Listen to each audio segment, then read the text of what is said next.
Amazing. Amazing.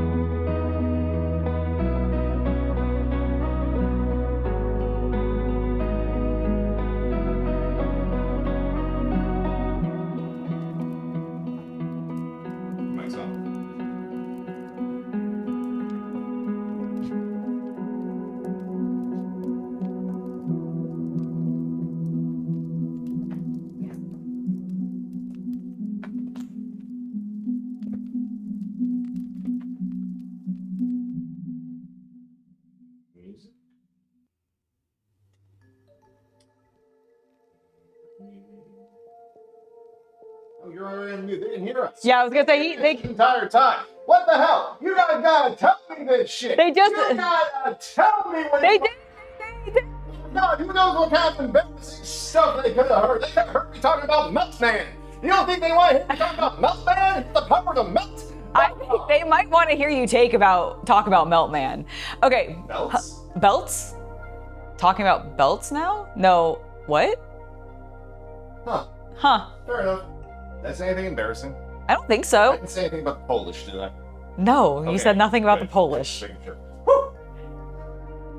Got me worried then. Listen, you've got nothing to worry about. Hello, chat. Hi. How you doing? I feel like it's been a while. I know I skipped Saturday. We can hear the time. Oh my God. Well, let me show you actually something kind of related. It's not really time related, but it's something I wanted to show you that CC built. And it's so cool. Look at this. Look at that. So it's a model Wankel engine running on a DC motor. Which is so cool. I want to make one and print it in purple and pink, so that I can put it in my spicy room and just have it being like this cool like thing moving in the background. You like the people of Poland? Me too. But yeah, this is the engine that he built. I've never met anyone from Poland. That means they're hiding from me, which means they're trying to hide something from me, and I don't trust what are they trying to do behind my back. Oh my gosh, crazy. You also don't have to keep that running.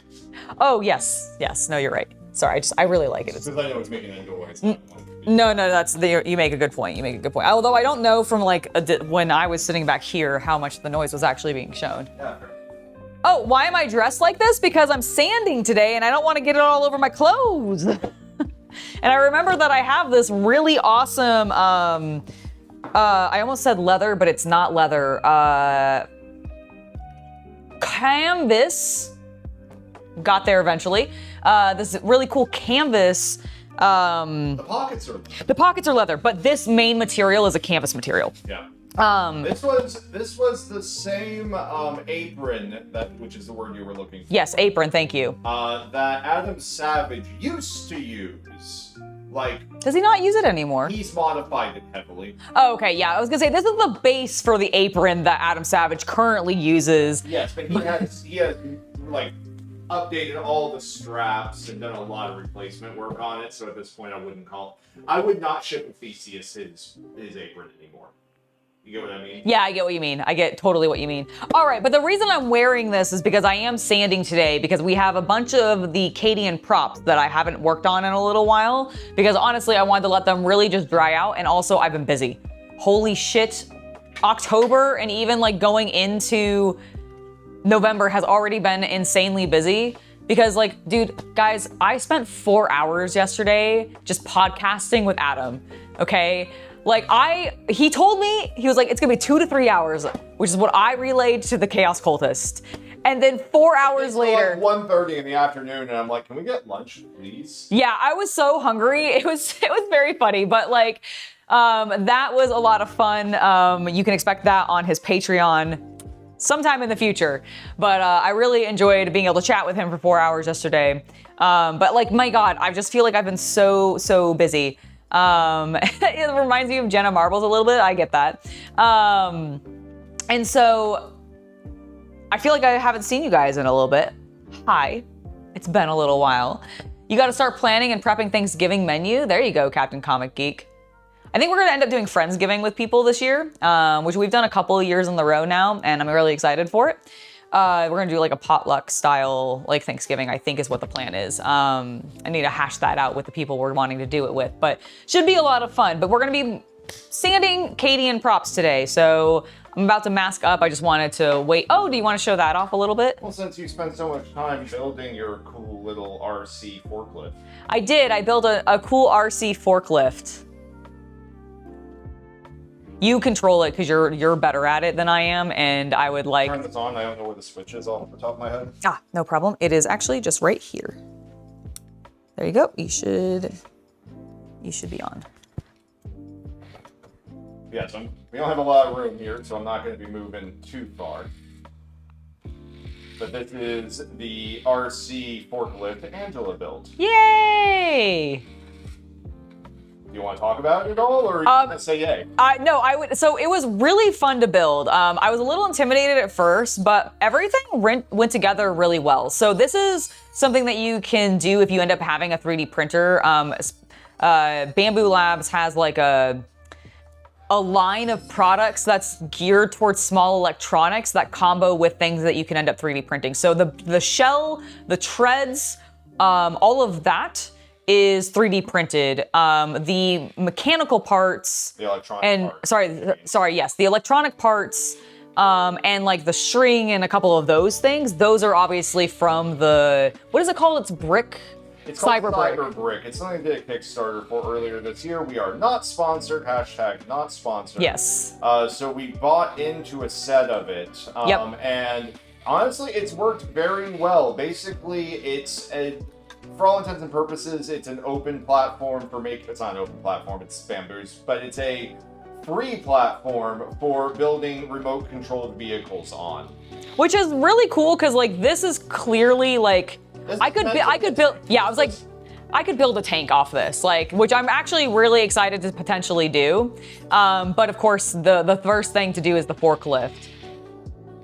They are probably very similar to your drones because I think it's the same kind of controller that you would get like when you're investing in like RC cars and stuff like that from like an actual hobby shop. But yeah, so this. And we 3D printed the entire controller as well, except for the electronic parts, of course. Sorry, it has a battery, or not battery, it has a magnet, so it likes to stay shut. So yeah, so this hardware platform is what Bamboo is making. I'm sure they're labeling something from the Chinese market or something that they something like that. But yeah, so it's using modular components from that Kickstarter that then work together pretty well. And the nice thing is it works with just a JSON config file. If you know what that is, good. If you don't, basically just needs a simple configuration file that's very easy to write to make most basic controls you could want to do work. So yes. That's really nice. And it all uploads from like your phone directly to the hardware because it all has Bluetooth built into it. Which has been really nice. Like it was really easy for us to get these set up. Well, like I was telling Angela, like when we were going through it, I was like, I can't believe you can buy a microcontroller with Wi-Fi and Bluetooth nowadays for like $9. Yeah, I know, it's ridiculous. Yes. And Captain Comic Geek, we do plan on printing some 3D pallets, we do plan on 3D printing some pallets because I want to be able to actually get the forklift to properly lift things. And no, I don't feel like I have properly been 3D print forklift certified yet. So, No, or RC. She has seen Honda's safety video, but she still hasn't finished the test. I haven't finished the test. I actually do like want to set up like an obstacle course at some point and like they do have a full set of like pallets and little barrels and exactly. I want to do that. Like I would love to do that and then like run it and then I don't know, maybe you and like maybe it's something we'll do where we have like you, me, Seth, and Shay all over, maybe. And we can each run the course and see who gets the best time or something. Turn it off. You can flip it back on. It's on the back. Oh. Beep, beep. Yep. I was so excited All the gold pieces were printed together, and then the black pieces were done separately. Yes. All right, I'm gonna turn that off. Turn this off. You can have a like tack welded with glue. Yeah, it's not moving as much. No. Yeah, I'm sure. Like I'm very curious if there are like Can I 3D print myself a drone? Probably. Like, I obviously buy the electronic parts, but like... There are plans. You can literally go online, spend like $20, $30, and they'll give you all the STLs ready to print. Damn nice. Yeah. I figured as much. With the PDF on how to assemble it when you're done. That's literally how the Wankel engine went together. That makes sense to me. Yeah. That makes sense to me. I don't think I'm going to be producing so much dust that that's going to be a problem. I don't think so. Okay. All right. Well, then let's go ahead and get to sanding. There we go. Well, I got nothing else going on the printer right now. I can get some pallets going. Yeah, there you go.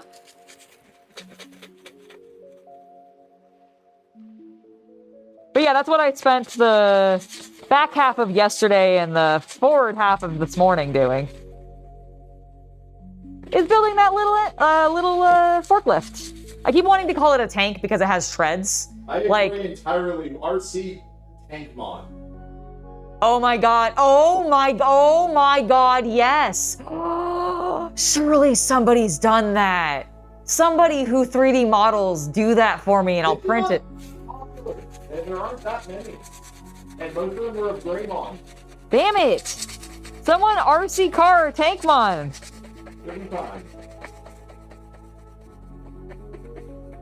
was gonna say, the new game is actually really good. I hope people are getting into it.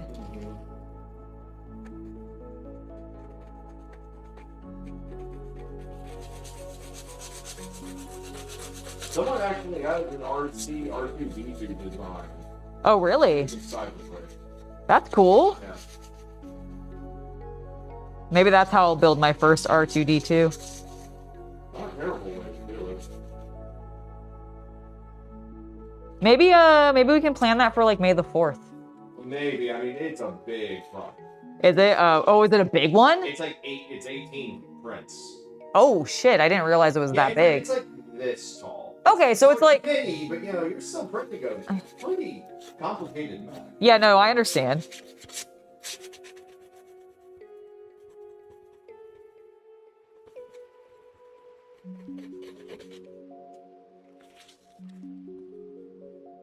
The first tank started out as forklifts. I mean, that makes sense. Gotta start somewhere, right?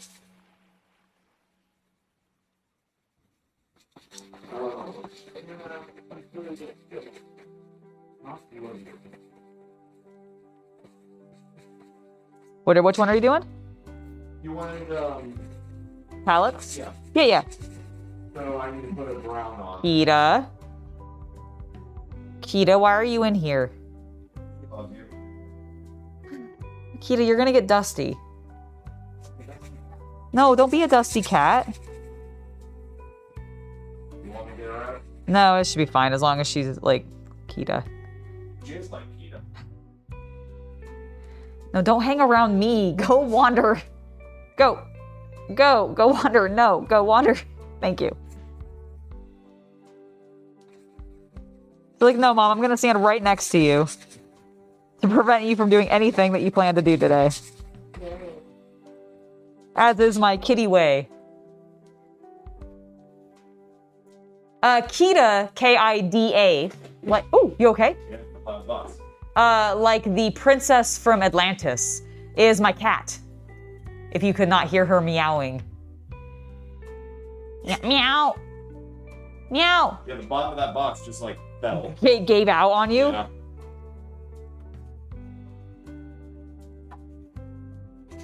That looks like it's going well. Oh yeah, absolutely.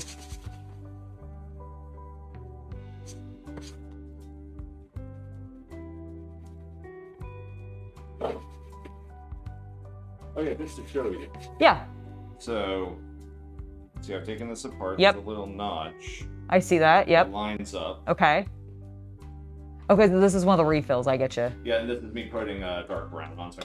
Yeah, so the pallets. Quote unquote. Yeah. I love it. So then you do that. And then you'll snip those or pull them.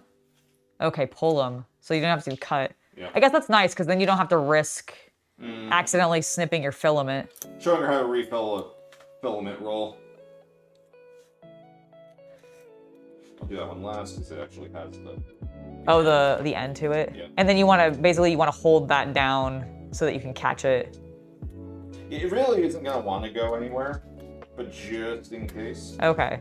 To see if I release it, it doesn't want to go anywhere. Oh, okay. And then what you want to do is you want to get in and get a little personal with it.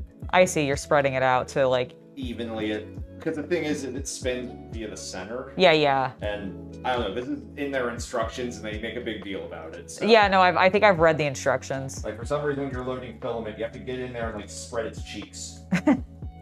Just get in there and spread those cheeks. Yep. Yeah, and then it's on. Oh, she's not Persian. Hell no. She's some sort of like mix. She's a street mutt. She's a street mutt, but she has the thing. She's a big girl. She's big and fluffy because we were pretty sure she's got like a quarter Maine Coon in her or something like that. Her and her brother both were big. There was something going on in Savannah. Yeah, there was definitely something. But no, she's not an exotic breed like a Persian. She just thinks she's a princess. Because I named her after one. What was that? Mine! Also yours, because you spoil her. I like spoil. You give her so much scritches that she demands scritches at all times now. Alright. No, I'm just teasing you. I am just giving you a hard time. How dare you love that cat? Rawr! Yeah, and then you slap the sticker on it to make sure that you keep it lit. That makes sense. Like the center portion or the plastic portion. Yes. Got it. Okay, got it. Got it. Okay. Nice.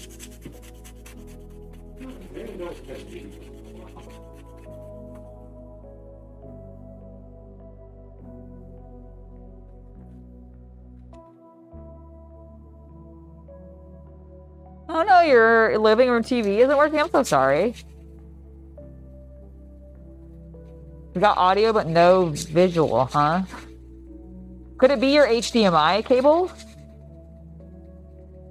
Or one of your whatever, I assume it would be HDMI that you'd be using for video going to your TV, but... Could be DisplayPort. Yeah, No, it's TV. Oh, that was me. Sorry.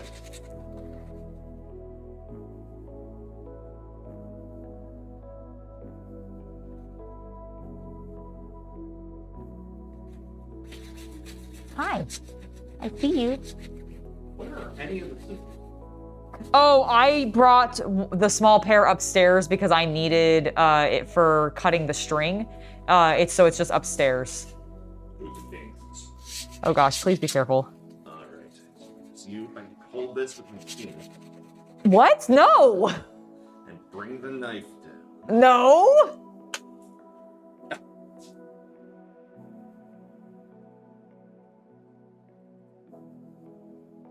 Ah, I see. So the children sabotaged the TV is what happened.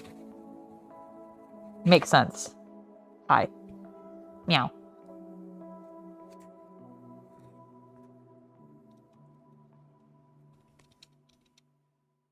Could the cable be done? Like the cable itself? Yes. Replace the TV if you just replace a $10 cable. Exactly. If you have a different HDMI cable.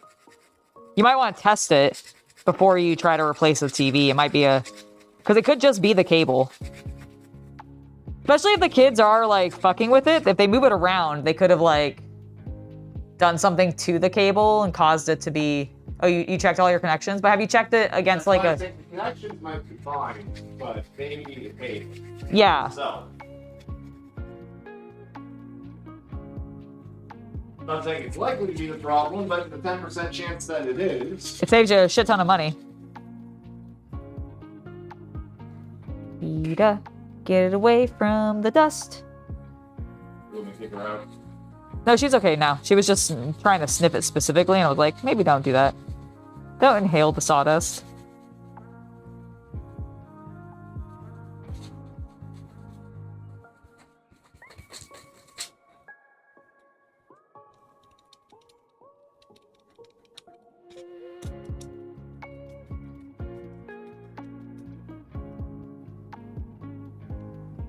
not good.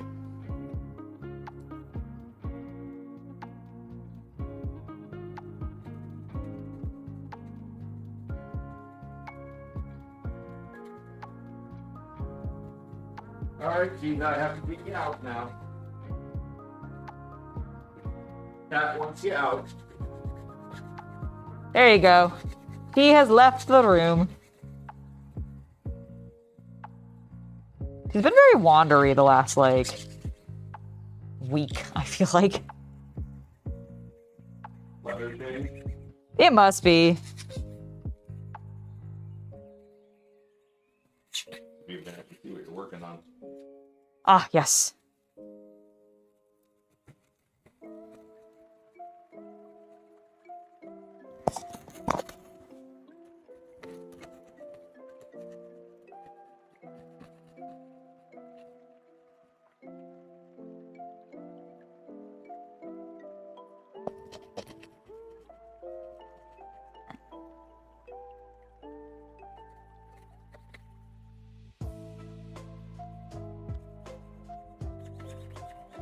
Oh, they can't get to the back side of the entertainment center. Well, it still could potentially be the cable, because sometimes they just fucking go. So, it might still be worth checking before, like... I don't know, I'm always in need of HDMI cables, so... Well, we used to be, I feel like. Yeah, and I bought like 6. And now we don't, well, that's... Well, yeah, now we don't need them, but, like... What I meant is back in the day, like, in context.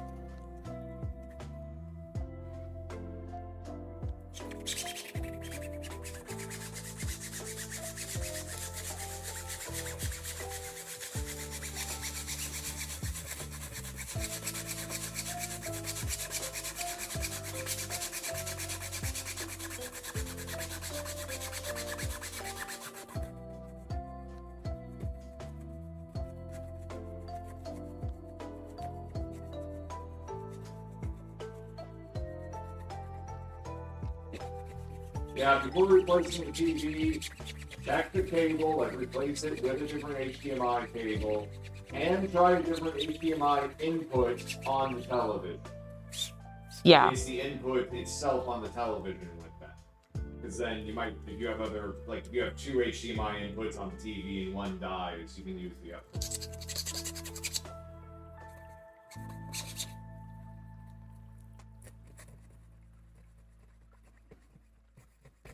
I've been using back in the day since 5th edition Warhammer 40,000 because I've been playing since the beginning of 3rd, so...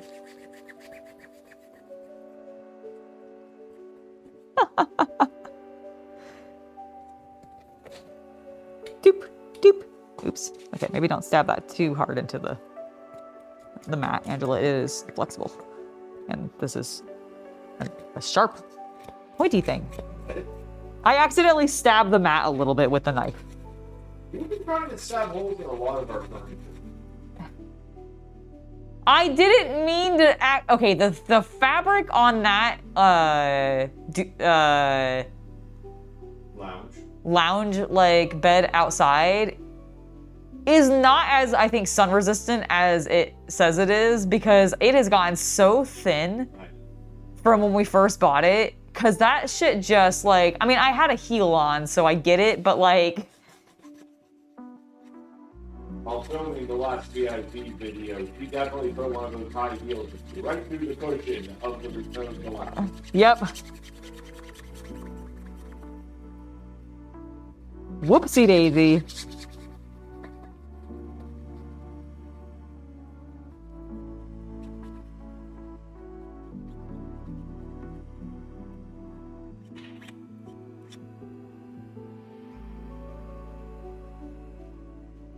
Stabbing is fun. Well, true. I try to only stab inanimate objects, though. Yeah, get any blood in this thing. I don't. No.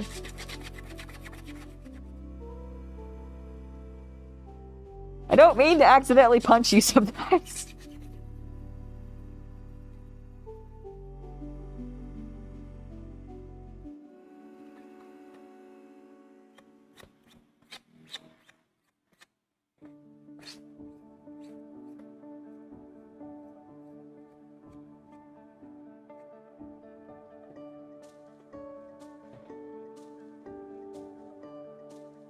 Knife.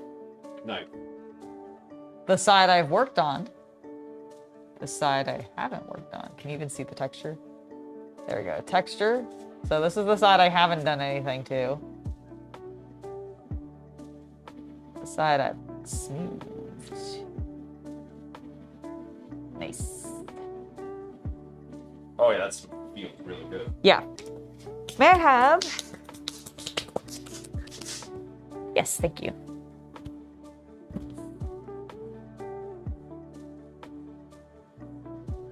Other nice thing about printing pallets for the little RC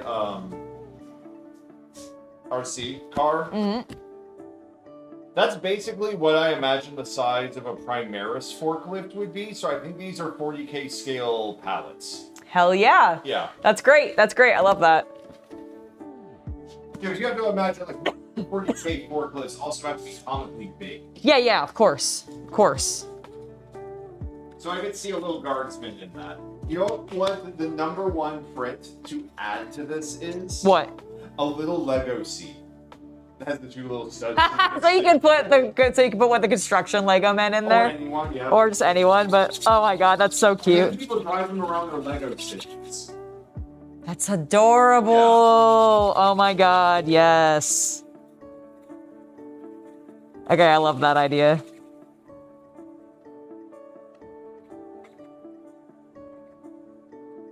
Yeah, I'm making two crates and 4 pallets. Nice.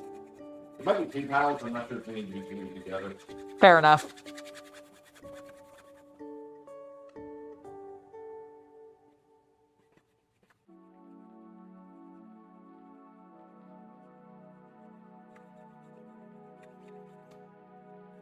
So you remember those like holographic Coke cups they used to have at like movie theaters? Yeah. Did you ever run your fingernails across them? Because what you were just doing sounded like identical You know, to when I would like do that over the yeah. I have, and yes, you're right. It does sound like that.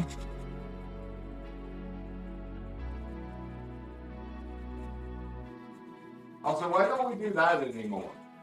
Yeah, what happened to that? Like, did that end up being like You a... have to pay $50 to get the Snow White Yeah, right? popcorn bucket or whatever. Oh my god, yes.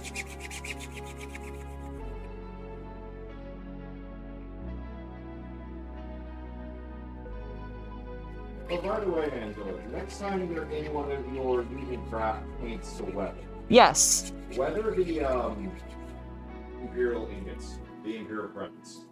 Oh, yes, of course. Oh yeah, do you want to go, can you go grab me that skull? It's upstairs on the hobby desk.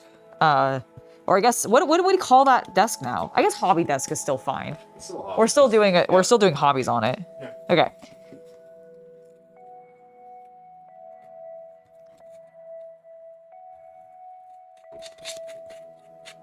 Shark rocket launcher? I have one. I have the Jinx one. The official Nerf one.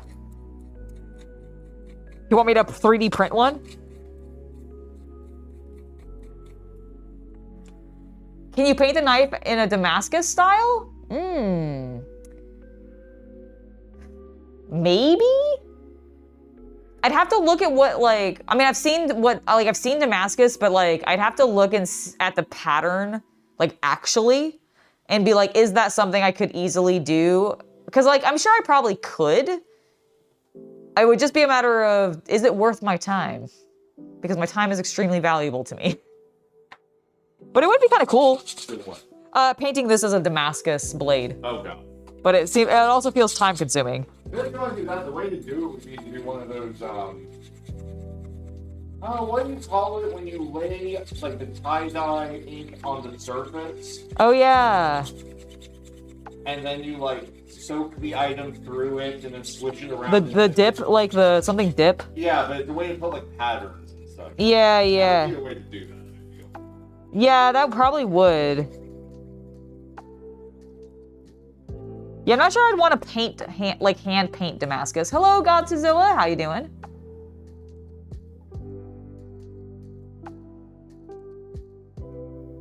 Oh, did they use a DeLorean as the Back to the Future popcorn bucket? Nice. I'm so jealous of anybody that got the Dune worm.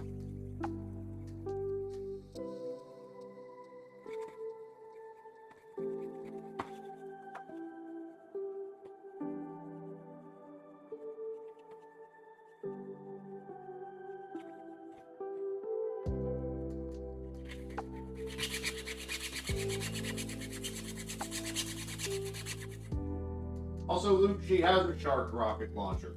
Yeah, that's what I was telling him. I have the Jinx one from the official Nerf one. Yep.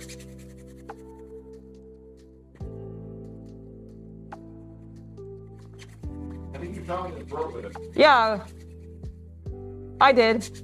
Because we did the unboxing stream. Right. In here. Yeah. One of the earliest ones. Yeah, it was one of the first streams in here, actually.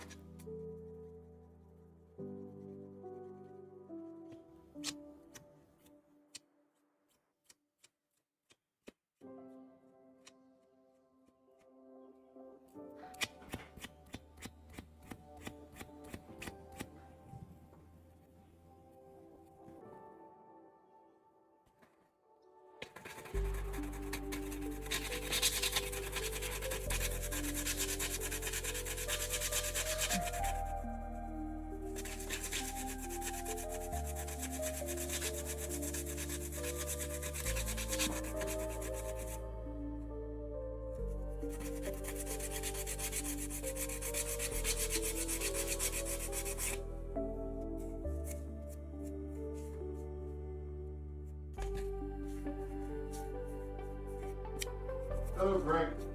Hello, Craig. Lovely to see you.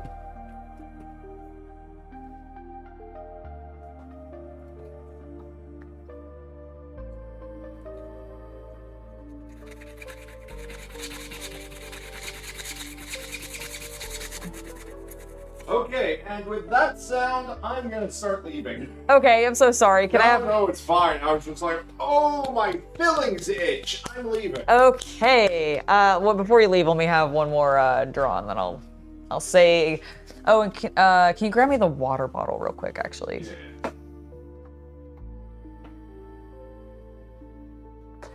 Hello, One Kihan. Is it by the door from our walk? Yes.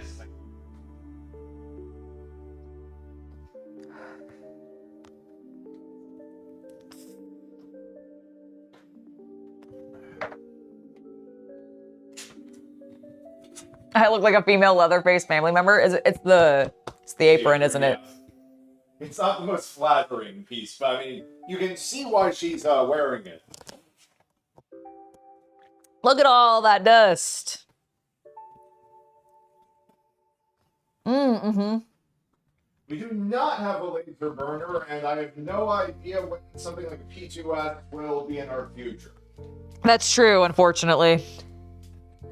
I'm interested in the future of these like combo 3D printer kind of CNC machines. Like they just need software to back them up is what I keep hearing is the problem. Oh, really? Yeah, just the like software for doing the cutting stuff isn't quite There yet? not to the level the slicers are. Got it. That makes sense. Also, and I think Angela's in the same boat as me, is that of the tech that they might be throwing into 3D printers more, it's actually that 3D ink layer. Yeah, that's really cool to me. I hope, like, I want to see more advancements with that. Yeah, basically, because I'm pretty sure that's just... By the way, it's what's that company that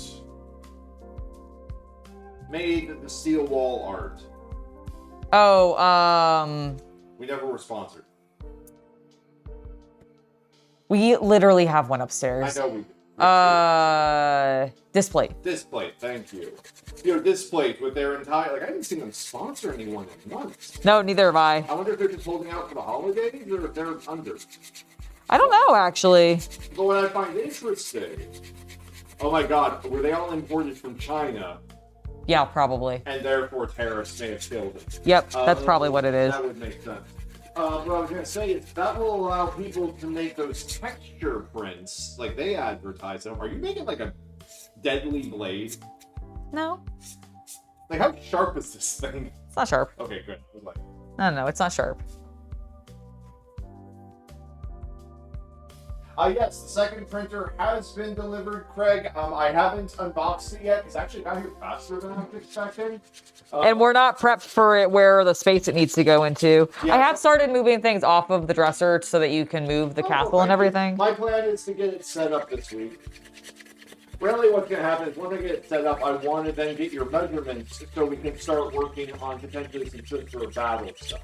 Yes, I would love that. But for that, I need to get, like, more accurate measurements than I have. Right. No, that makes sense. Alright, sorry, Havman. Ah, bummer. I'm so sorry.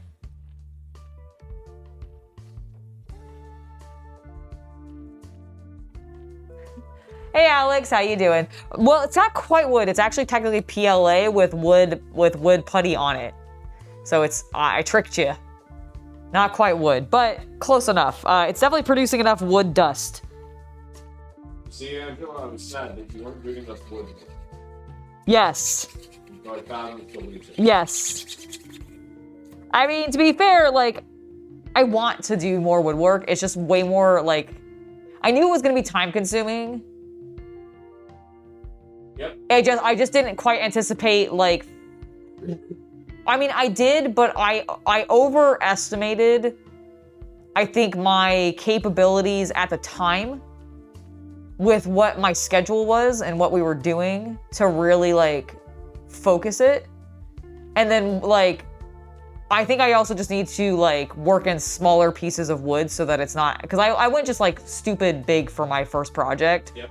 And it ended up being, like, really expensive, and so it intimidated me. Yep.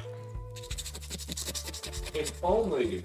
You warned me. Yes, I know. If I listened to you. Yes, I'm a terrible, terrible waifu who does not listen or take that into consideration. You're a wonderful, delightful waifu who doesn't listen, okay? Okay. Fair enough.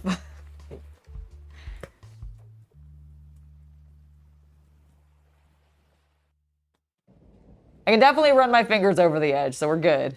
You're trying to paint as much as you can tonight of your 1,000, of your 1,000 suns? Nice! Ooh, that sounds fun, Darren. I love 1,000 suns, they're great.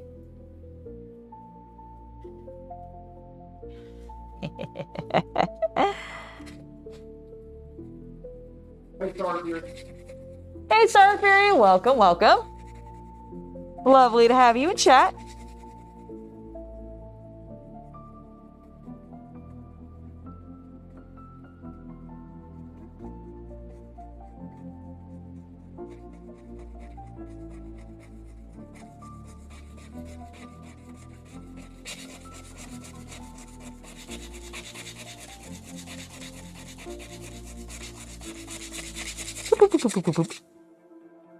What time is the stream going to start for the reveals on Friday? Minutes before. Yeah, 30 minutes before their time. I know their Eastern time start is 7 p.m., so I think that makes mine... Are we 3 or 4 hours now? 3. 3, so that will make mine 4 p.m. Hey, she did it. Well, I guess 3:30 because we'll start a half an hour before that. Yes. Also, I am hyped. Okay, so wait, actually, no, you were slightly wrong. Oh, was I slightly wrong? I am so sorry. Please correct me. We will be starting at 4 p.m. Pacific time, 7 p.m. Eastern time, or midnight GMT. Oh, are they starting at 7:30? Yes. I see. Okay. So we will be starting at, once again, 4 p.m. our time. 7 p.m. Eastern time, midnight GMT. Yep.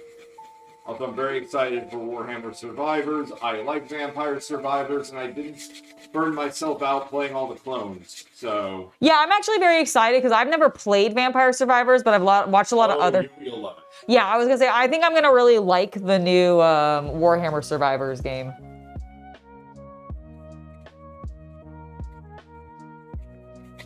Thank you, and Oh, Alex, thank you so much for the 200 kroner donation. Here's a little something for the paint job. Thank you, thank you, thank you. I'm very excited to eventually paint these. I need to find, I haven't looked yet, but I'm gonna go and I'm gonna get a Rust-Oleum color, I think, for the armor pieces, especially, because I feel like they're gonna have a good matte finish because they're cars. Oh, yeah. And so I wonder, The filler, no. The filler No. is still have to use correctly. No, of course, but I mean for like after they've been filled and sanded and all of that, and I'm ready to actually do the painting process. Yeah. I think my plan is I'm gonna, base coat. yeah, for the base coat, I think I'm gonna go find like I haven't looked yet, but I assume there's probably some nice like olive greens, that might come in Rust-Oleum, and I'm hoping to use that and then like build upon it. So that's my idea for it, because I want to go with classic Cadia look, you know.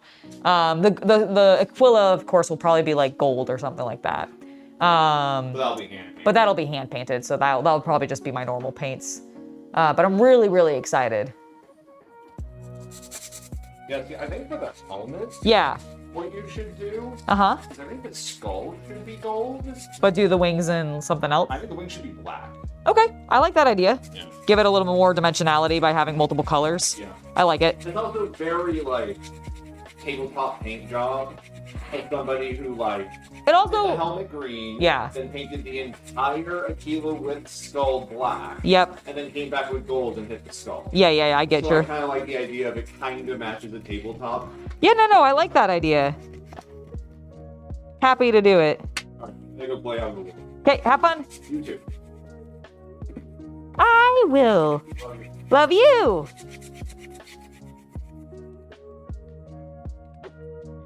All right, guys. It's just me and making a lot of dust now.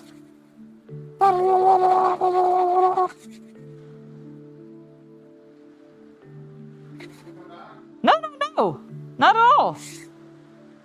I mean, well, no, I mean, like, you can if you want to, but if you want to go play Outer Worlds, please, by all means. Would I use car metallic sprays? I mean, potentially, but I don't necessarily want the armor to be metallic specifically. I kind of want it to have a matte paint finish. But I might put a metallic underneath just so I can do some like scratching, and if it does get chipped or anything like that, then it is sort of natural, and it looks like it's a metal helmet rather than it being made of plastic. Yeah, I don't know yet if I'm specifically gonna do metallics or not. You're thinking about getting Lionel Johnson? Heck yeah, do it! He's amazing looking.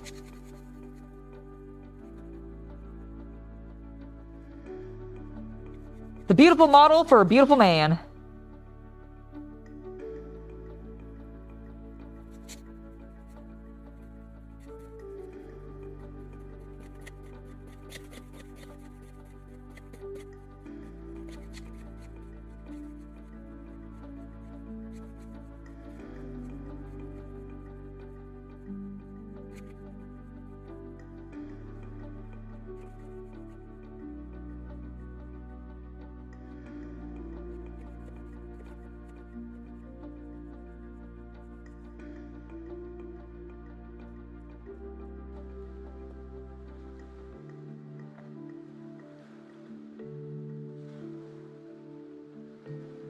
That's what I was planning on doing, Craig, is getting some of the matte spray paints for cars. Because I do want it to have a matte finish, but I think some of the colors that the car primers might have, or not primers, but spray paints might have, would be kind of interesting as the colors. The other alternative, of course, is just going and getting like an army green from the army painter or something like that and using that, which potentially could work as well. But I don't know, I just feel like because this is a piece I'll be wearing, in my head, the stuff meant for cars seems like it, in my head, should be more durable, right? And so that's my idea with it. Is like, I'm like going, okay, so it's probably more durable because it's going on a car, which is more likely to be potentially bumped, dinged, whatever. Which hopefully means I don't have to touch up the paint job as often if I do like wear it consistently or use it for like photo shoots a bunch or like something like that, which I have been wanting to do. Speaking of photo shoots, just because I want to give my hand a little bit of a break, and oh my god, I'm so dusty.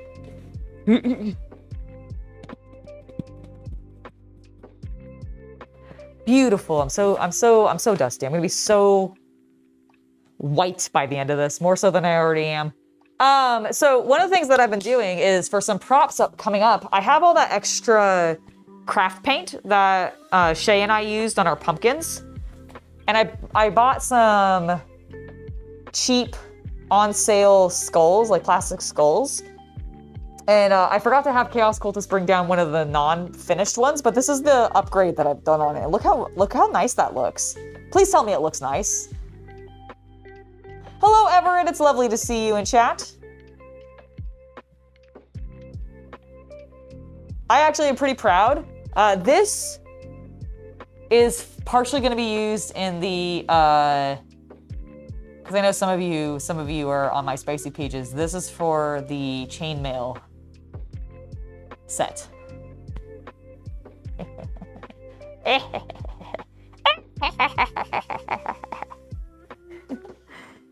But yeah, I just used the craft paint to do this like lovely little upgrade on him. I think it came out really great. Which little Primarch and Chaos Primarch do you want to have either match up or rematch in the lore?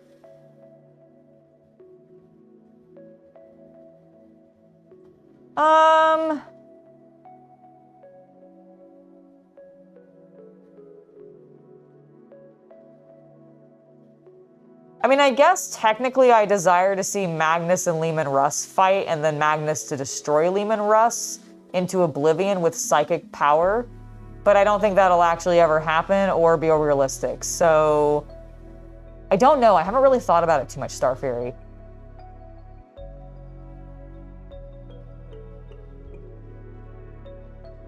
I am not one of those people that goes in and is like, and I think I've talked about this a little bit before, but I don't often sit there and consider like, oh, what if this person fought this person?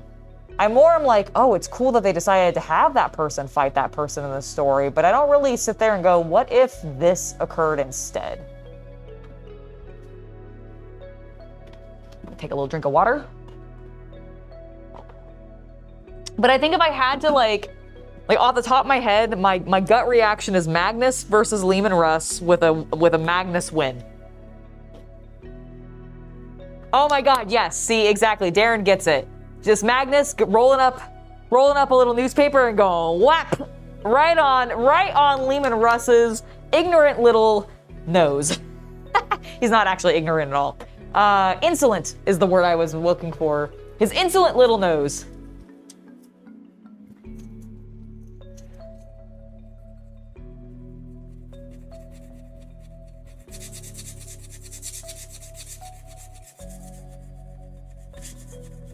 See, I don't think about what if scenarios like ever. Like that is just, I don't know why, but it doesn't come up in my brain very often. And I don't actually have an answer as to why. Maybe it's just I'm thinking about other things. I think I figured out why. Okay, you gotta remember, like, I'd rather smash Magnus. I mean, hell, I'd even rather smash Russ. Can't believe I'm fucking saying that, Jesus Christ. What has the world come to? Then I'd rather, like, myself definitely fight them, or even see them fight each other. Everett, thank you so much for the $2 donation. You truly love the channel. Well, thank you, and we very much appreciate you and your support. So thank you, thank you, thank you, thank you, thank you. And Alex, that goes for you as well, because I know you donated earlier as well. So thank you as well, sir. Very much appreciate the support. Oh no, Craig, your leg's bothering you? No. I'm so sorry. Does the cooler, like, is the cooler weather affecting your leg negatively? That would, like, because I know that's like a thing. Like, people are like, oh yeah, my joints. And I feel like as I get older, I'm like, oh, I understand this now. So is that potentially what's doing it? Could you, like, get yourself under some blankets to warm up to maybe ease the achiness? I don't know if that would help at all. I just feel like heat sometimes is the good muscle relaxer.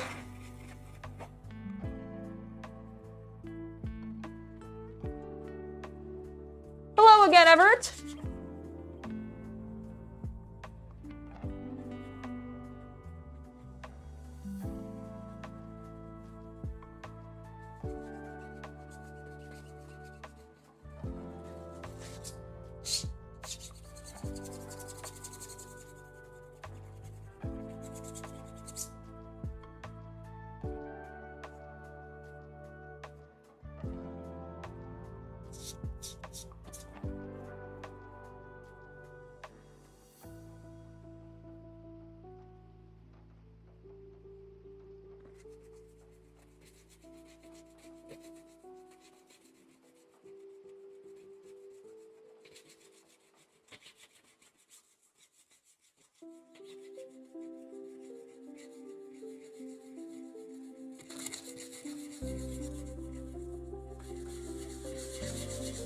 Smash or crush? Okay, so I'd crush Russ and I'd smash Magnus then. Oh my god, I do, instead of pass, I do like that, Luke, that's great. Smash or crush. That's all of my future smash and passes are gonna be smash and crushes. Oh my god, but the problem is, Luke, is the crushes could just be me crushing them between my thighs. Which some people could just be too into. And Russ probably would be into that, like, let's be real. CC is doing great. He was here a little bit earlier, hanging out to chat, but he has gone upstairs to go play Outer Worlds 2 because he's been having a lot of fun with it. And I have to say, like, I've been watching him play it for the last couple of days, off and on, and narratively, I think they really just completely blew the first game out of the water. And if you've never played Outer Worlds, that's great. CC and I were talking about this, and he strongly is like, I've never really had this happen before, but I think I'd actually recommend that you play Outer Worlds 2 without playing the first game, because it just makes it a better game if you've never played the first one, because you're still seeing some of the companies and people from the first game, but like personality-wise and motivation-wise, they are completely not the same. And so like, you don't actually need context from the first game at all in order to grok what the fuck this is going on in the current game. And it's really fun. Like, they did a great job with it. So you're in second place on COD Zombies event? Nice, congratulations. That's exciting.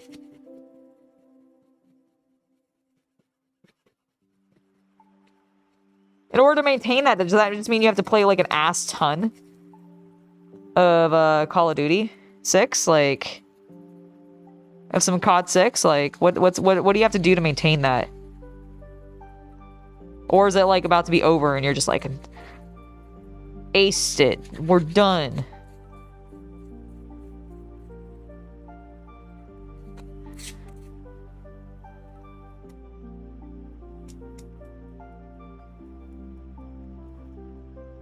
Oh, thank you. Oh my god, that filming was so stressful for me. Like it was so fun, but it was also so stressful.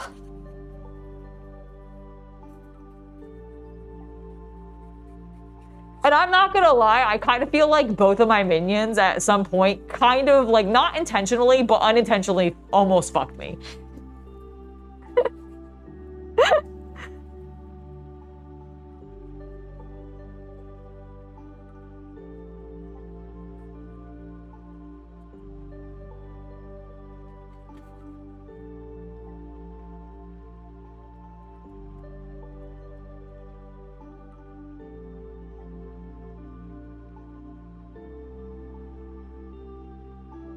It's almost over. Well, hopefully that means you don't have to, like, Maybe, like, hopefully that means you'll get it then. You'll secure it. That's awesome.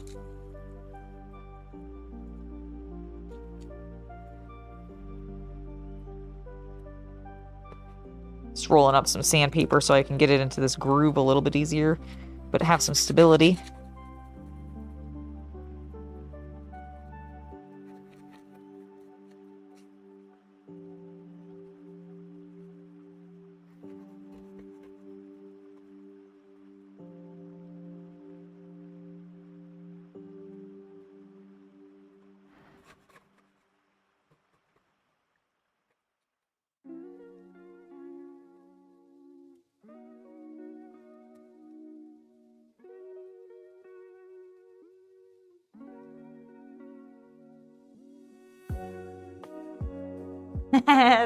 Well, thank you, Luke.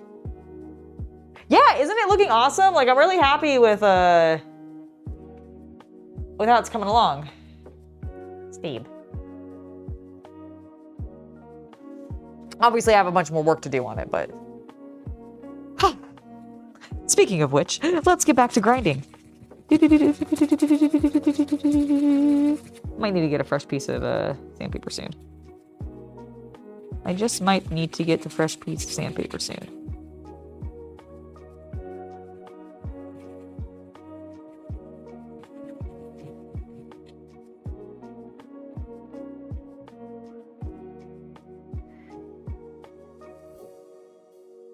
Aw, well, Ever, if you need to go back and secure your second place, please don't feel free or feel the need to stay and hang out with me if that is your desire.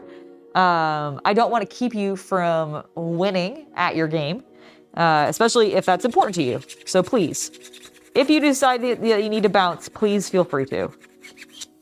I understand entirely. Okay, that's looking pretty good. I'm gonna use a little last bit of this to see if I can get the side a bit more before we swap pieces. Yeah, I'm planning on doing a female Cadian cosplay outfit. Absolutely, that is exactly the plan. I also, we also want to print me a sister battle armor, which I'm really, really hyped about.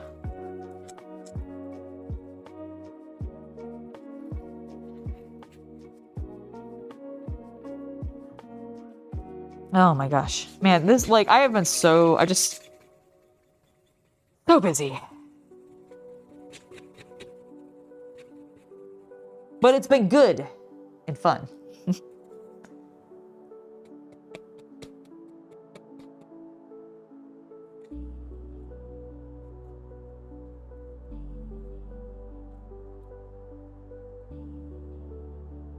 All right. Next piece of sandpaper. Oh shit, I don't have any scissors because I took them upstairs. Fuck.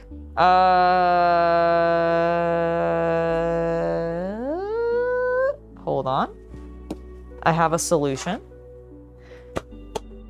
This requires me to dust myself for a second. Grab this cutting board. So I don't cut into anything important. I'm gonna put this here. Then we're gonna grab my sandpaper and a knife. And by a knife, I mean a box cutter. Would you call this a box cutter or a utility knife? Is this you guys tell me, is this a box cutter or a utility knife? I'm just gonna get myself one big strip. Boop. Next strip of sandpaper. I am working so hard by just sitting here and grinding.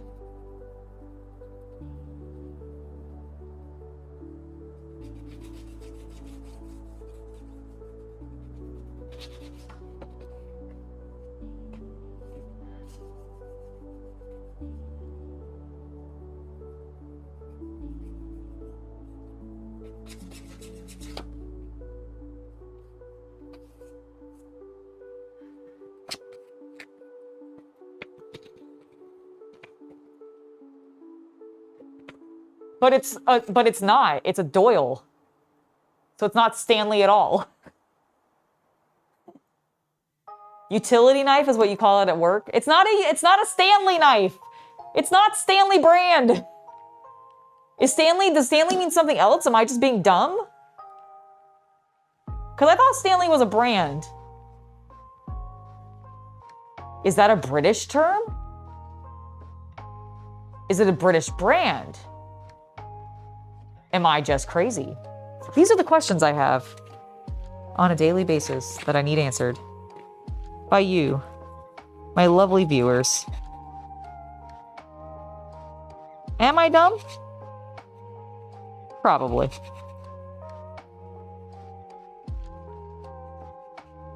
Do I know nothing? Probably as well. But yeah, I've always heard it called a utility knife. So what makes a box cutter then? Because I've also heard that term a lot.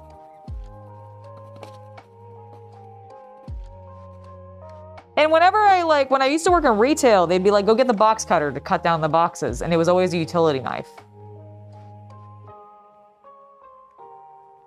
But that's not a knife. How does this qualify as a knife versus because it's a blade. Wouldn't a knife need to have isn't it not changeable? Like the blade without unscrewing? I mean, I guess technically you unscrew something here. I thought a knife had a pommel and then what is the fucking thing? The tang. Like a tang that goes into the pommel and then a blade outwards. No problem, Luke. We'll see you when you get back.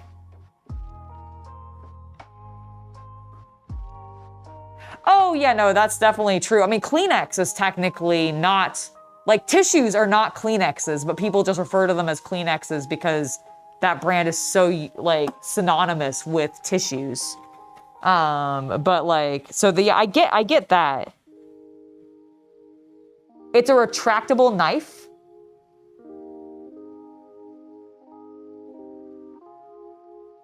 One, it's a utility knife, and two, I'm crazy like the rest of us. Excellent, William. I appreciate that. So is a utility knife and a retractable knife the same thing, just different words for the same thing? The little blade on a nail kit is called a knife too? Oh, okay. I mean, I guess, yeah, it is still called a utility knife, so I guess my argument was kind of weird there. You know, I hadn't put that together. Thank you. Thank you for pointing that out. Sometimes I am actually dumb and don't realize what I'm saying.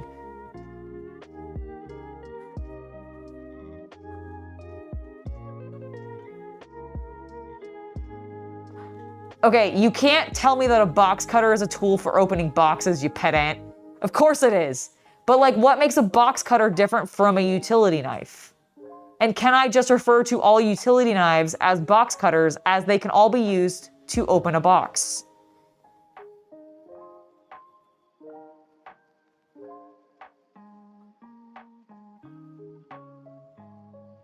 A knife is anything with a blade, therefore we are now getting into weeds of overtech. Okay. So a knife is just anything bladed. All right, fair, fair, fair. So is a box cutter anything that I can use to open a box? Or is that actually a different type of knife?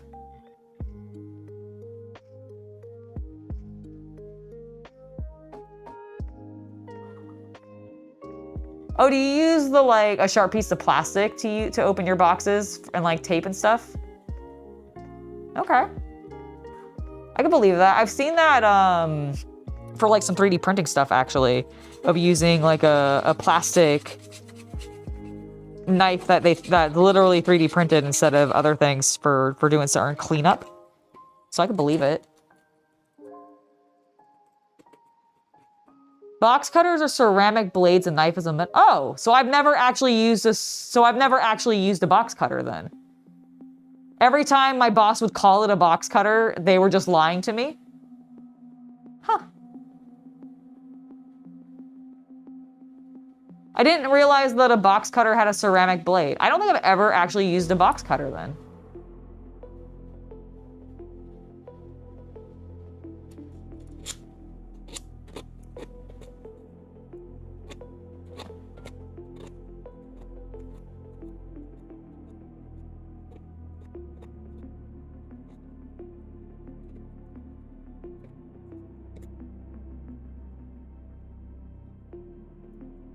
A box cutter tends to be the style when you can nip.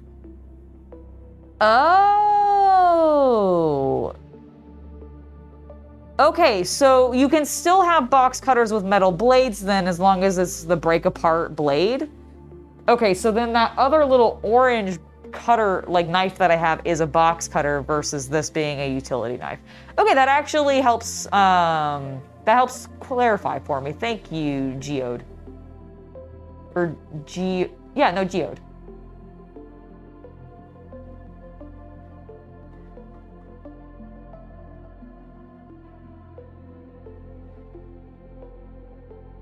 Hammond, thank you so much for the $5 donation. Angela, have fun sanding. You're off to get Jackson from daycare and his brother from school. You'll be back at 4 p.m. or so. Well, excellent. I will see you when you get back, Havman, and stay safe picking up the kids. Have a great rest of your day. If I don't see you when I mean, I'm sure I'll see you when I get back. I'm sure I'll still be here, still sanding, probably in this exact same position, just maybe a little more dusty. But see you when you get back.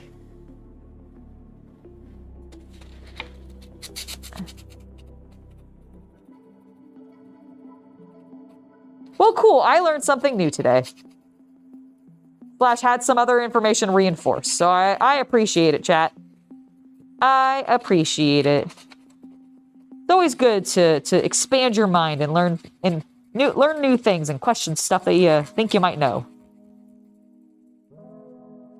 At least my modern philosophy for the last, like, I don't know, decade. Probably more than that.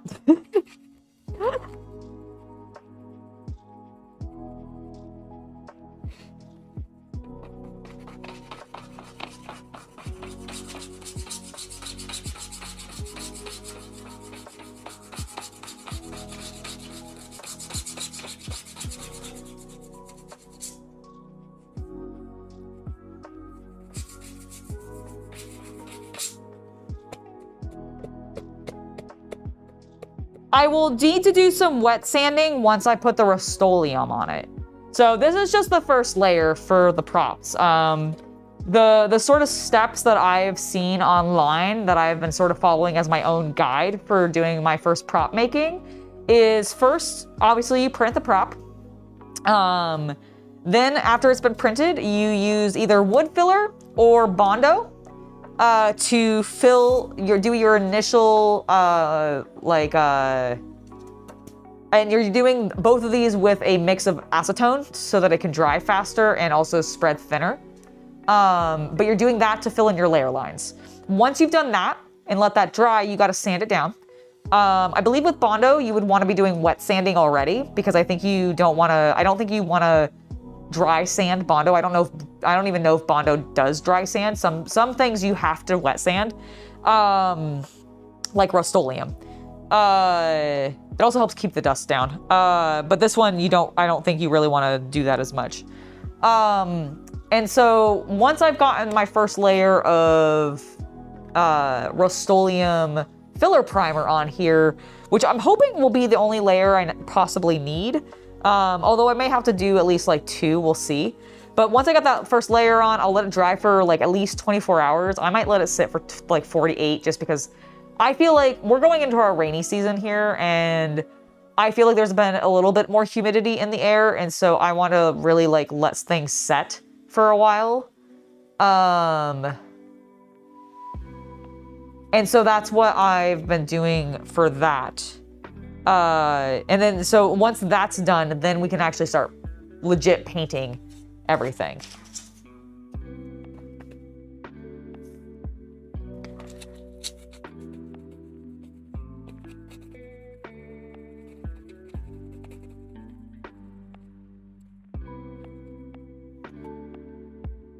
I'm gonna go back to the couple of these little strips and fold them in some slightly different ways because I still need to clean up in here, and I don't want to use the really big piece that I just cut off for myself to do that.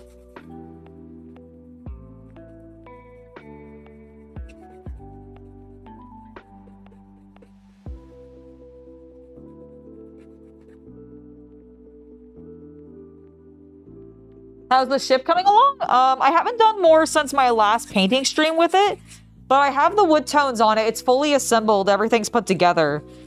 in the pieces ready for paint. And I've started putting paint on it. I'll grab it in a second. I'll show you guys. But yeah, I haven't done anything more to the ship since our last stream on Friday.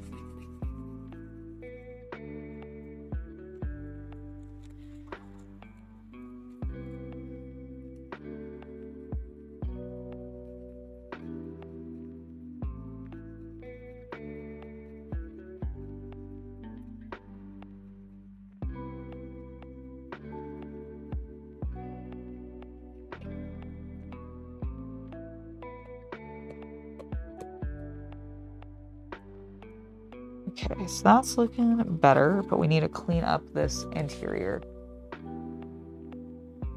You still want CC to print a Eldar half skull? Oh, like the Space Marine one that I have? I don't know if they made one.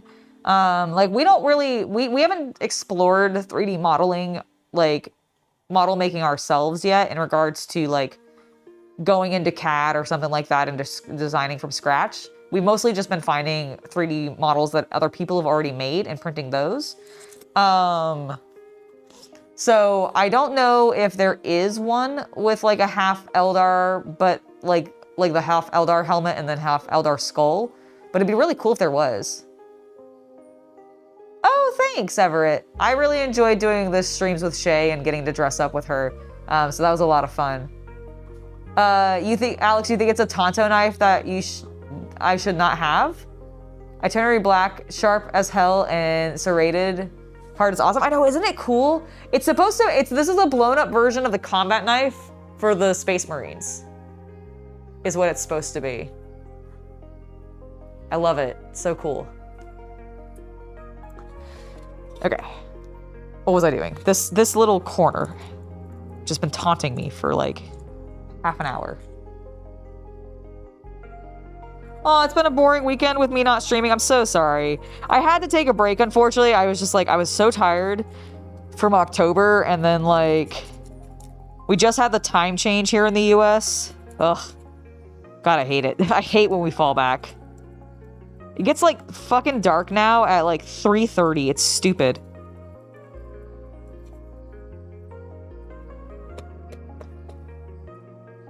Like, I will finish the stream and it'll probably be dark out. That's gonna be so annoying.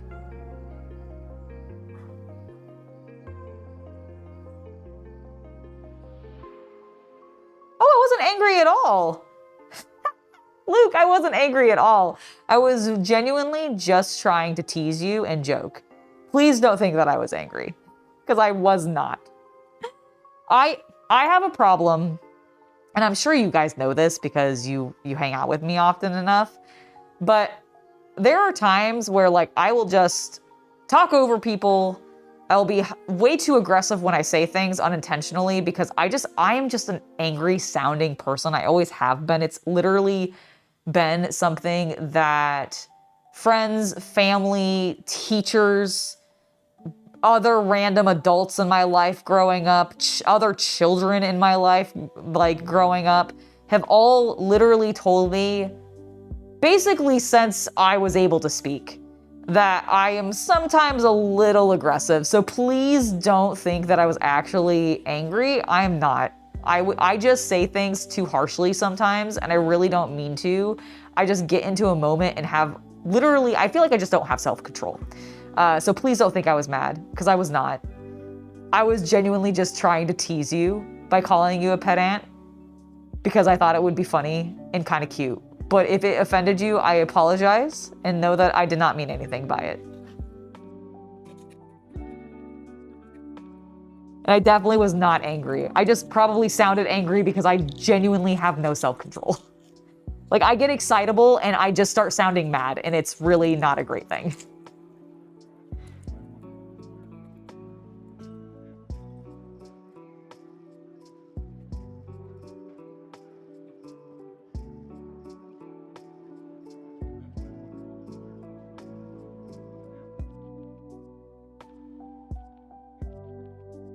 That's because I'm surrounded by a bunch of professional actors and I get really fucking self-conscious about improv, okay?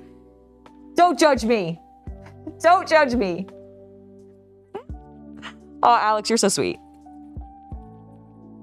No, genuinely, okay, here's the thing. When it comes to Blood on the Clock Tower is so stressful to me to film because I am constantly like, basically like starry-eyed when I'm playing with all the people I get to play with because they're all like incredibly professional.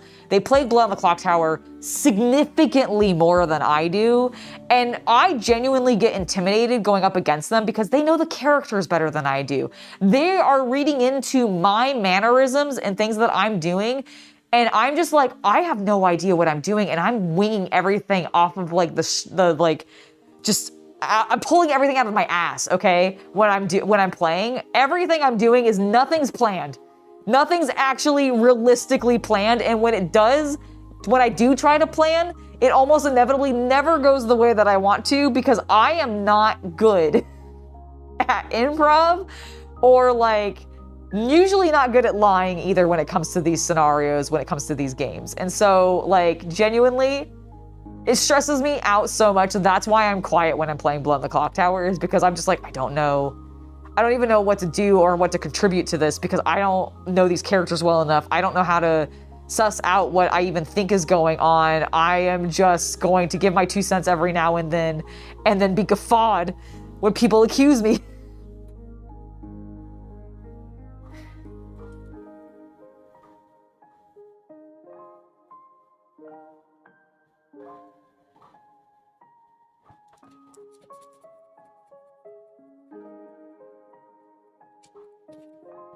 Yeah, 90% of the time, if I call you guys a name or something like that, even something like pedant or whatever, it's generally a joke. You guys are great. You are fantastic people to hang out with, and I love seeing you here and hang out with chat with me, so please never be offended by that. I am just going for a bit, and I'm just leaning into it. That's all it is. But if it does ever upset you or offend you, please absolutely do tell me. Because I don't want to offend anybody or make anybody feel uncomfortable. Okay, that's very important. This is a safe place for everybody.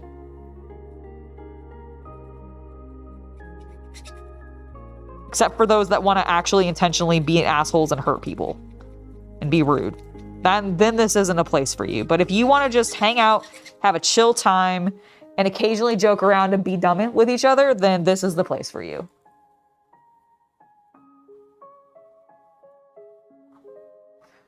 Dude, in that first game, I was just like, well, I guess this is over. Like, I had no control. What was I supposed to do? Like, legit, I was also so scared because I was like, oh my God. My first game as the demon, and I've just I felt like I completely blew it, even though it was not my fault and it was totally random what happened. But like, I thought, like, I really felt stressed because I was like, I fucked it. I completely fucked it. I barely got to be demon. My demon run was terrible. And then I felt like I completely fucked it. And then I got my redemption, my redemption opportunity, and it went a lot better.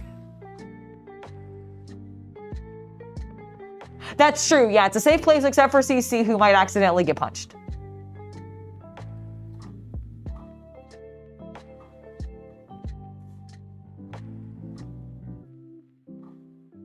Oh, well, thank you, Alex. Appreciate it.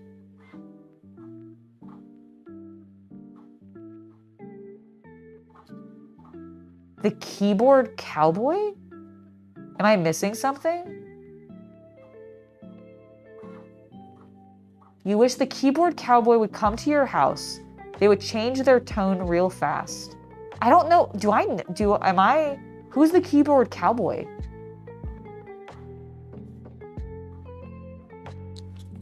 Explain. Is this another moment of me being a little bit dumb? Am I just like missing something from an earlier conversation? Aw, I don't try to pick on him. Again, remember how I told you that I kind of sound mean when I'm saying things sometimes? It's really that, guys. I don't mean to pick on him. I swear. He is the bestest and he does so much for me and I appreciate him infinitely. And have the utmost respect for him, too.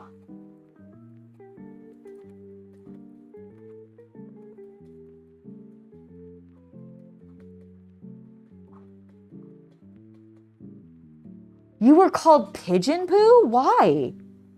Can you explain that if it's not like too like traumatic for you? Because that is such a weird thing to get called. Why were they calling you pigeon poo? Just because you're white. Weird. So they were doing it to be like actually racist towards you? That's insane. Oh, is pigeon poo... Oh, it's a nickname for a troll, a keyboard cowboy. Oh, I get the reference now, because cowboys are kind of like they're like for themselves. They're just like out there doing like whatever and stirring up trouble. I get you. Okay, got it. Bring some of that brat energy. Okay, well maybe a little bit, Captain Comic Beak, but like way to call me out on it. Jeez.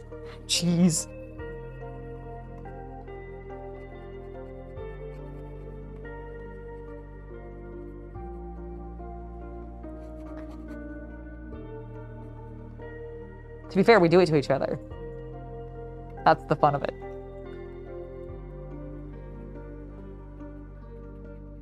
Oh, that's working better. It's almost like if I actually have, you know, sandpaper still on the strip instead of having completely rubbed it off, that it actually removes product then. It's insane. It's insane how that works. Your nickname had been Wookiee since high school? Do you follow around a pretty boy like rogue and are extremely hairy, Everett, and that's why they called you Wookiee? Because that's a very I guess if you're just being called a Wookiee, so they were just calling you hairy, because they're not calling you Chewbacca specifically. I guess Chewbacca is what you would be called if you were following a pretty boy rogue around. I like to imagine though that you're like hanging out with just like your BFF and he's just like some pretty boy gunslinger. You're also 6'3", damn. Nice.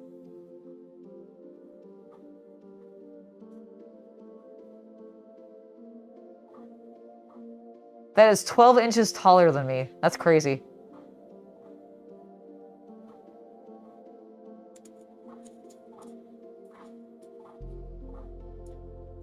Using tools as they intended means they work amazing. I know, gosh, insane. What an insane concept.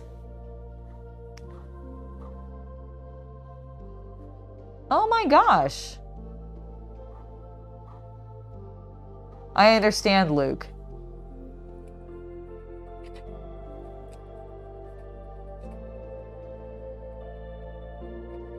Well, I certainly don't think you're pigeon poop. I think you're lovely. And very nice to me. Sometimes too nice to me. Let the Wookiee win, exactly.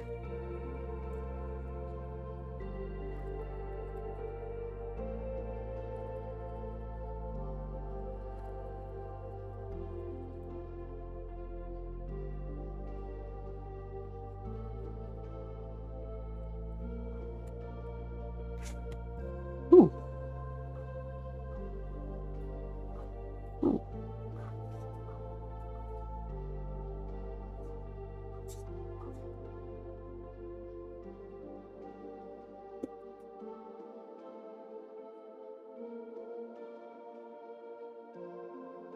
Okay, that was a little bit of a scary noise that it just made there.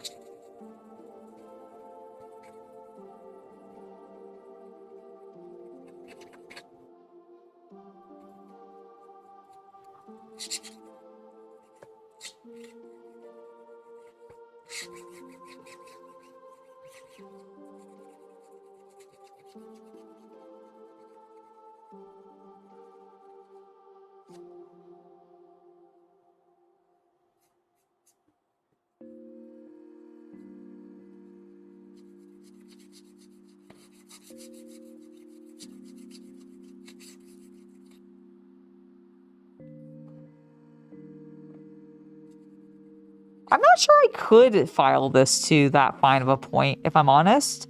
Now, like CC was worried earlier if I was like filing it too sharp and like actually gonna. I'm not actually sure I could. Nice. Your vinyl collection, huh? The size of your entire vinyl collection is 12 inches. Very nice. Oh, it's looking good. Come here, if you want to.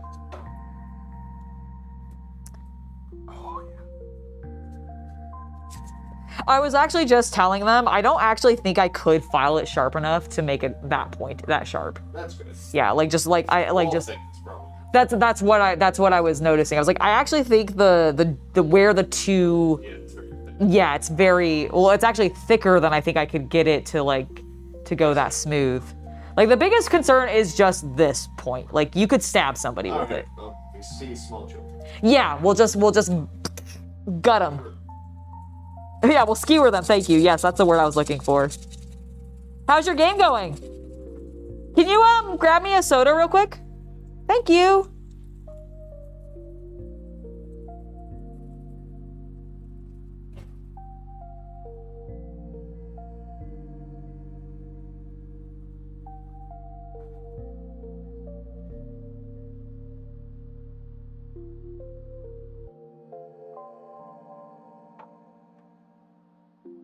Thank you.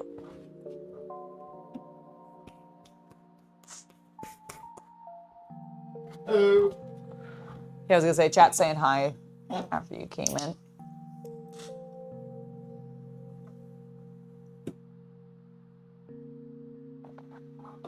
I won't break it, I promise.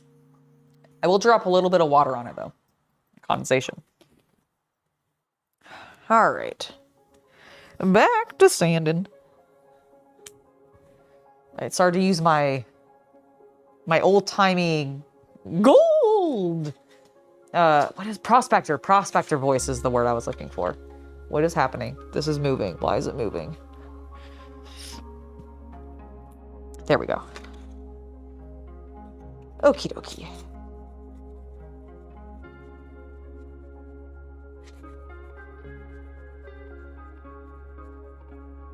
Oh, no, it's more than, I'm very pleased to see you.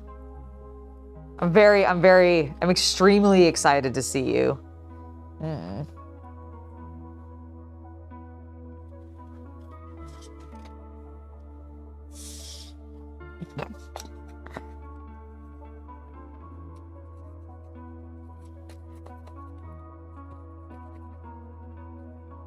extremely excited actually to see all of you. That's why I'm so erect right now. I'm hugely hard. I'm assuming it's a type of knife.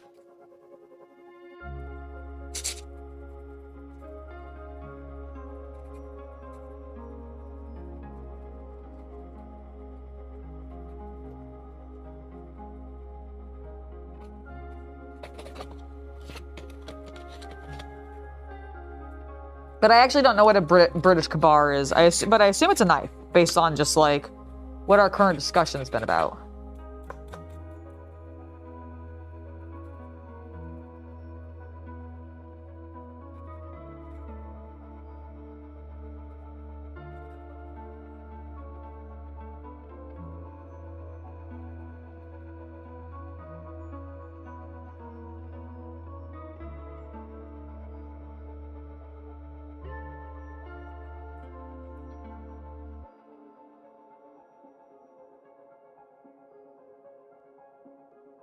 Oh, well, you know, this stream could go for a while. I might be hard for that long. We might have to then. You make a good point, Captain Comic Geek. We'll keep an eye on it. We'll keep an eye on it. If we're still like this in a couple hours, we'll start to get concerned, okay?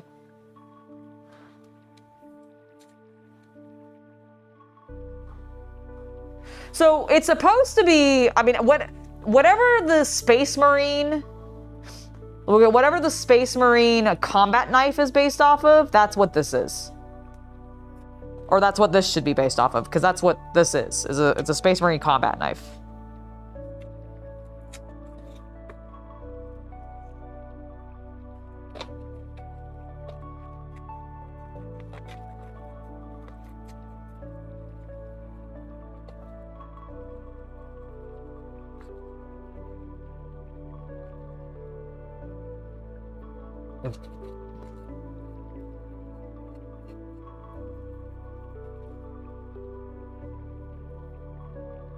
Yeah, yeah, exactly. You had to pull yourself off the floor? Don't do that again? What? My erection? But it's so hard and firm and long, just like I like it. What's wrong? I love this knife. Such a lovely knife. And not even sharp, although I am rubbing it on the non-sharp side, if this was a real knife.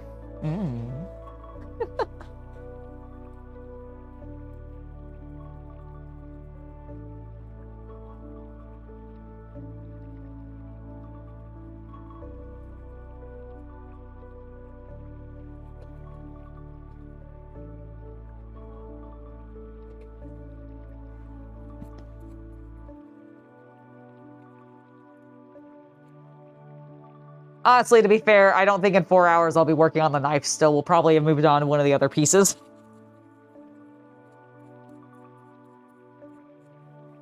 Okay, I do feel like the edge... Oh, no. I just said that, but then I looked at this.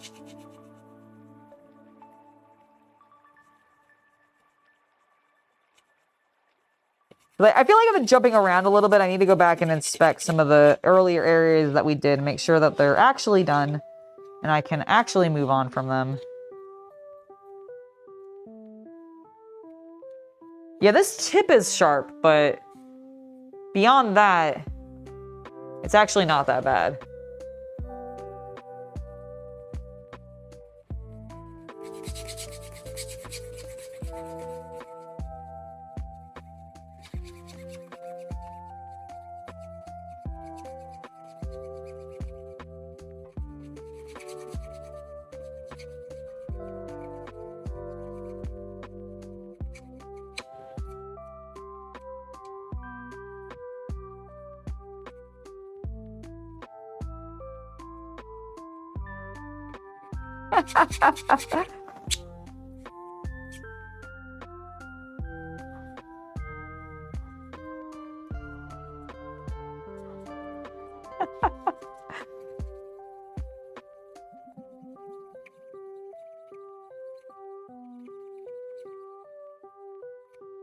A very intimidating lady. I mean, like, look at the size of me.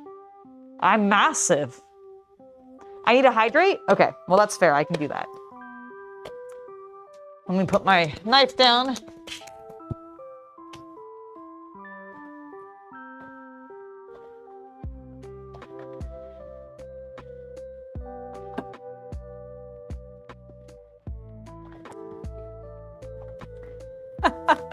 I don't think I've ever actually heard it referred to that as a silicone statue. That's fucking hilarious. I love it. Oh, I love it. Wow, I did a ass job doing that side. Okay, well, now I know where I need to fix.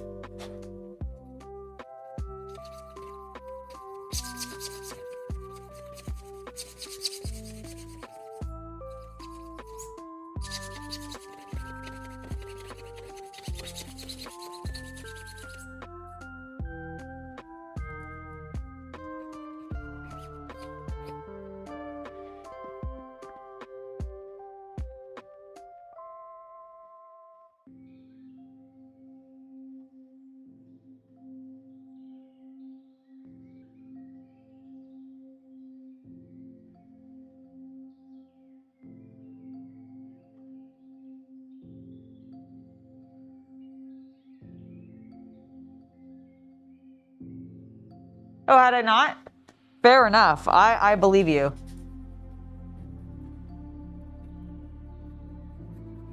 It's probably true. There probably wasn't as much to do back then. Okay, let's... There we go. We still have stuff in this edge.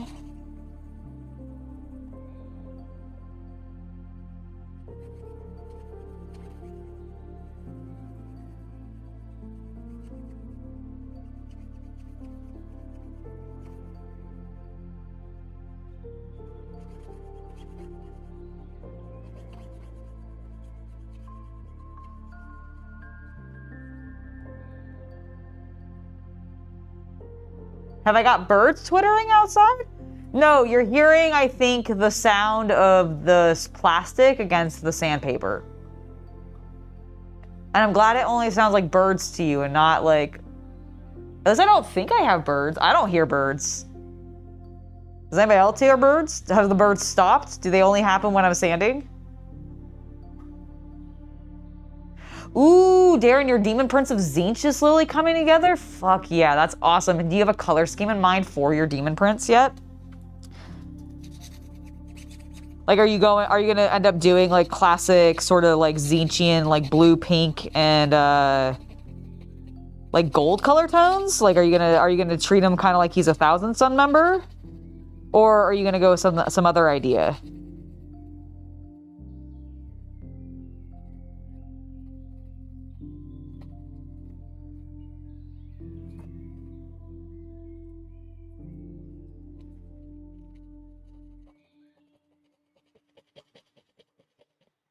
Oh, maybe it is it might be the music I'm playing. I can't hear my music very well, but it does have a little mushroom guy with antlers and a witch's hat.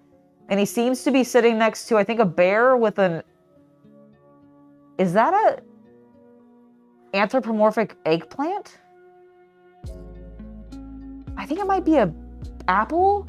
It's kind of purple colored though, and longish, so I can't really tell, but like maybe it's just in the music. Because I could believe that having some sort of nature-y sounds in it with that image.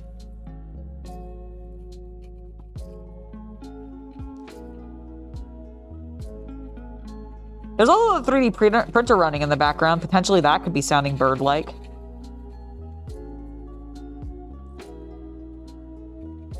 We'll see you when you get back, Everett.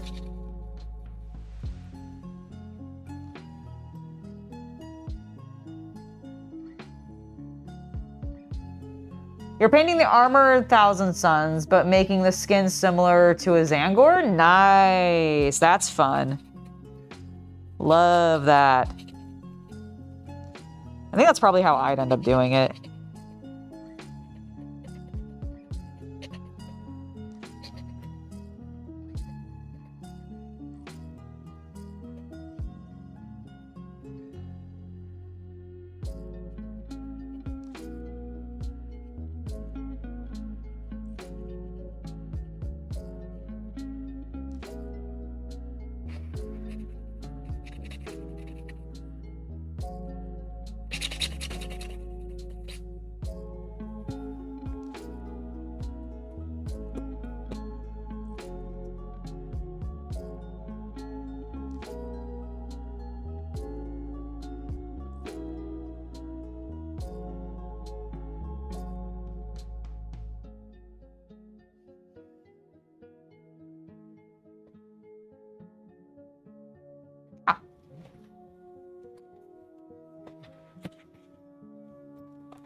I want this for a moment.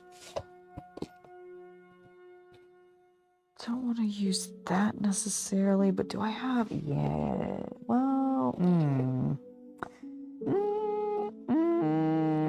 let's try this one, and then maybe no. What do I want? What do I want? What do I want? Tell me what I want. What I really, really want. Possibly maybe this one. Let's see if I can clean this up. I think this will be my better bet.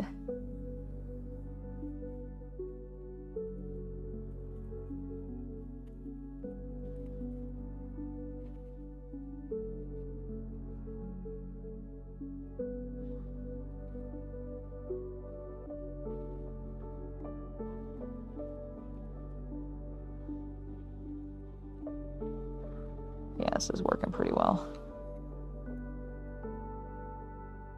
It's a little slower, but it's doing the job.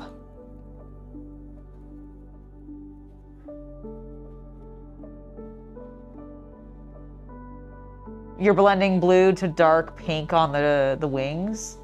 Oh, I think that'll be really cool. Doing some wet blending should be pretty straightforward for that.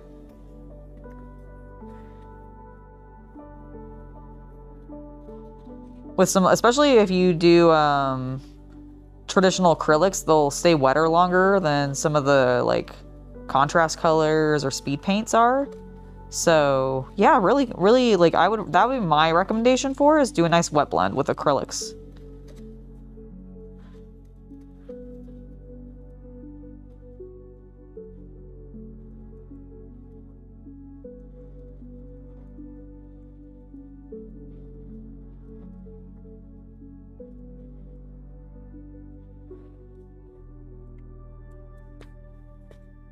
My wooden sword.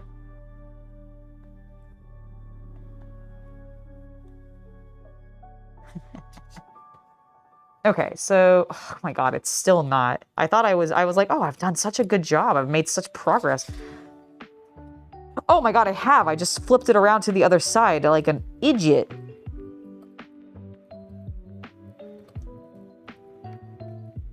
It's one of my favorite ways to call people dumb because I love.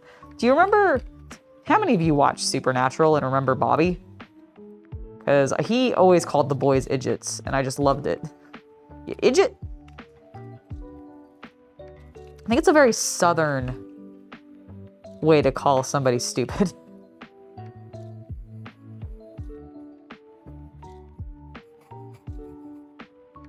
Okay, yeah, this is looking so much better. I should have done this from the beginning when I started working on this portion.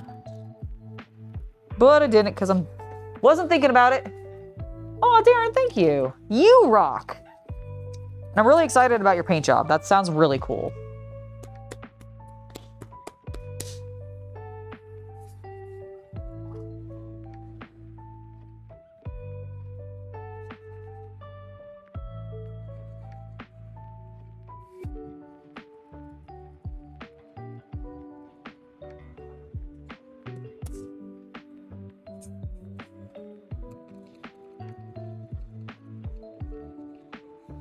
There we go.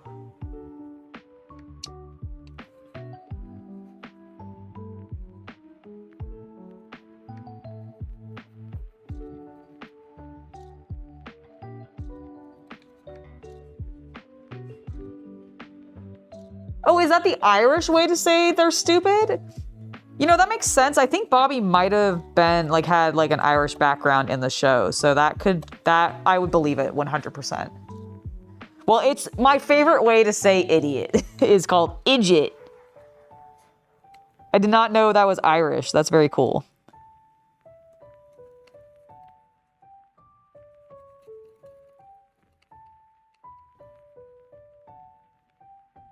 So is it, wait, so when you say it's Irish, does that mean it's a Gaelic word? Because isn't Old Irish Gaelic? Is that wrong? Please correct me if I'm wrong. I actually don't know. I am an ignorant American. Please correct me, my European friends. But I thought Gaelic was like Old Irish.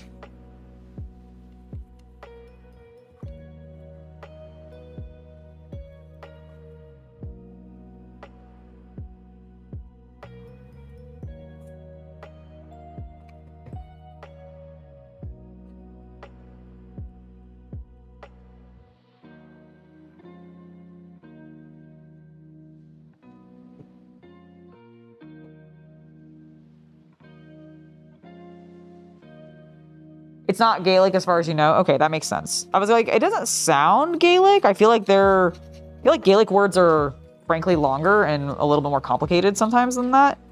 And they're like with their vowels and such, but I wasn't sure. That's why I wanted to ask. Very cool regardless. Did not know that.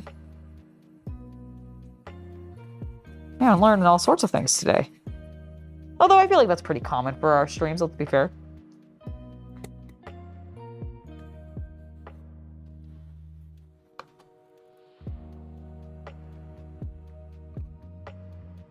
Okay. So, the side I just cleaned up.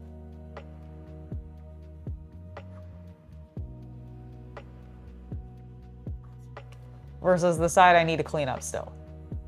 Mainly focusing in this lovely section. You see all that, the buildup? What time is it? 2:44, excellent. Oh, I have some text from the gang, hold on. Oh, okay. You crave sustenance? Well, Captain Comic Geek, enjoy your food. Hope you have something delicious, and I will definitely enjoy the rest of my stream. Thank you so much for hanging out with me today.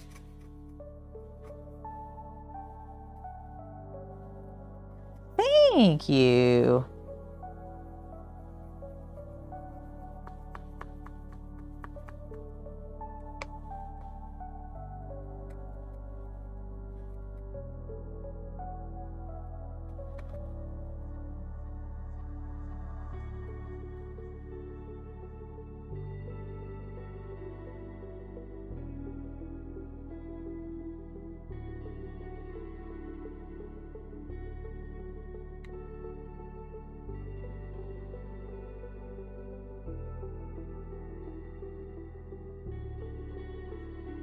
Exactly, Alex. Exactly.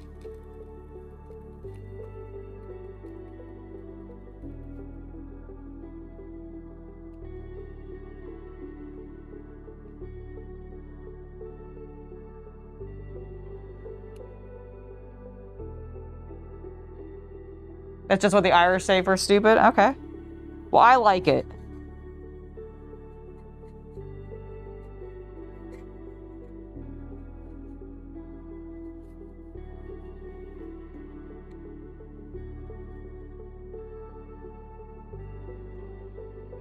Oh, Gunpla Freeman, thank you. I think you're amazing. Boop, boop, boop, boop, boop. Okay, it's looking way better. Way better than it had been. But we still need to do more rubbing.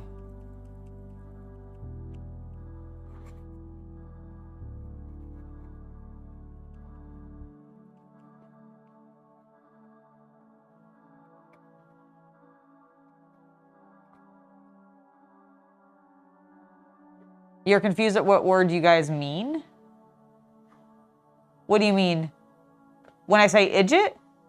I'm saying idiot. Idjit is apparently the Irish way, like the slang Irish way to say idiot. But if you're familiar with the hit television show Supernatural from whatever ages ago, there was a character in that show named Bobby, who basically looked after the two main characters in Supernatural, and he always used to refer to the boys as idiots, but he'd call them idjits. And I do think he might have had an Irish background, which would explain why he was using the word idjit. I just never put that together.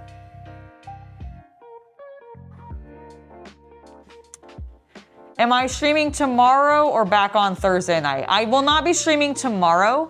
Because I'll be going out with friends tomorrow. But I will be streaming on Thursday. I believe I should also be streaming on Friday because Friday is the 7th. And so that will be, is that right? I don't know what day it is today. Today's the 4th. So yeah, Friday's the 7th. That's not my face. So let's see. Friday's the 7th. So I'll be streaming on Thursday. I'll be streaming on Friday. I will not be streaming on Saturday because I'm actually going to my IPMS big yearly show, and I'll be submitting a couple things to the show for potential winnings. Not money winnings or anything. I just want another coin. I just want another really cool coin saying that I did a good job on my paint job. So that's what's happening on Saturday. Fuck, this week is busy. It'll be great though. I'm very excited. It's just a lot of driving, but it'll be fine. Man, this week I didn't realize how busy this week was going to ultimately end up being because I recorded with Adam yesterday for 4 hours. That was really fun. We talked about a variety of different things. And I can't wait for you guys to see it. It will be a patron only stream or video, so I do think only people who are subscribed to him on Patreon will see it, but regardless, I know there's a number of people out there who are going to enjoy it, so should be a really fun time.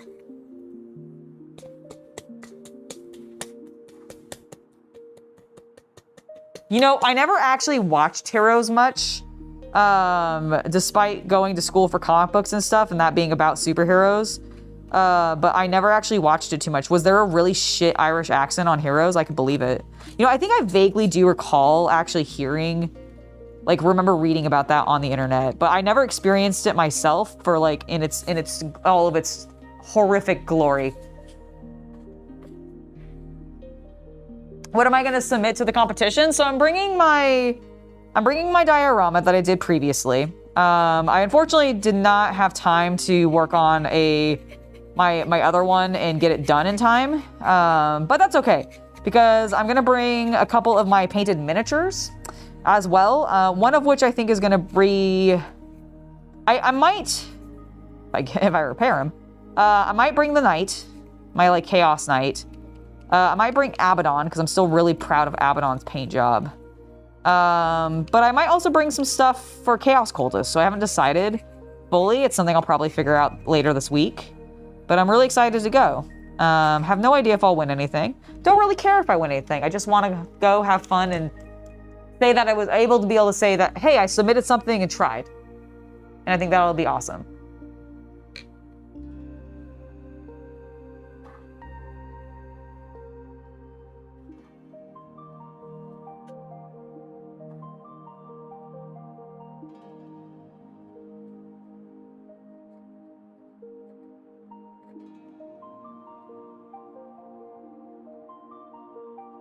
What's bonfire night? What is that? What is that? I've never heard of this actually. Is that a real thing? And if so, please tell me about it. Do you just like set up bonfires? Oh, thank you, Darren. Yeah, I really, really like my Abaddon and I still feel pretty good about him. Like every time I look at him, I'm like, yeah, I did a good job. And when I showed him to Adam yesterday, he went, whoa! So I feel like I'm at least gonna take Abaddon and I'm at least gonna take my diorama piece that I did of the two guardsmen with the servitor that I did the video about. So those are at least two of the pieces I'm gonna take with me. They have a Gundam category, but I've never painted any of my Gundams. I've only ever built them and just like literally just followed the instructions. I've never even like modified them or kit bashed them or anything like that. And I've seen what gets submitted, at least at the other local Gundam competition. And those Gundam guys are definitely going to be at this event because one of them, like the leader of that Gundam group, he goes to my IPMS group. So I know his boys are going to be there. And there's no way I'll win anything compared to them. They're like so good. They do such cool shit. Cool shit that I haven't even attempted yet. So I don't think I'll be bringing any Gundam stuff, but yeah, definitely some miniatures and definitely my diorama. I haven't painted any tanks impressively enough where I think they could place, because I've also seen what these guys do with their scale model tanks and like planes and ships and all that, and it's crazy. It's like they're so crazy good.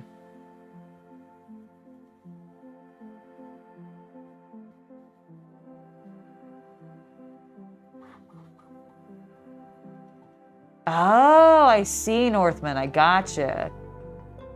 My Bretonnians would be good. You know, Craig, that's not a bad idea. I might bring one of the knights. The free hand could be kind of fun to show off. Oh, it's a festival in England where they celebrate Parliament not getting blown up? That is hilarious. Wow. Oh, the November 5th thing. Because isn't the Guy Fawkes mask, like, isn't that from the November 5th? Like, remember, the 5th of November?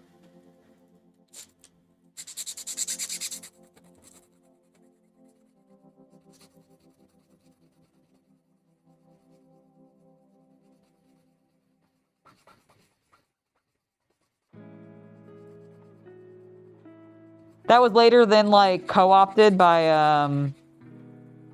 Neil Gaiman for his V for Vendetta series.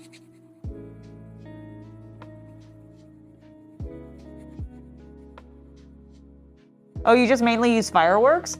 Oh my gosh, Alex, thank you so much for the 5 gifted memberships. Awesome. Okay, cool. I'm glad I got that correct. Oh my gosh, they went too fast. I didn't get to see everybody's names. Holy cow, thank you so much. Simple Simon, Styron Alters, Michael Fontana. Let me see. Hold on, I'm standing up so I can potentially scroll. Oh, let me go up. Captain Comic Geek and Slink. Thank you for joining the Hobby Night Legion. And Alex, thank you for gifting those memberships. Thank you, thank you, thank you. That is awesome. You are the best. Really appreciate the support, my friend. Oh, I'm gonna take a little break after that. Oh my gosh, thank you so much, dude. That's awesome. Yeah, the character in the Alan Moore comic wears the mask. That's right.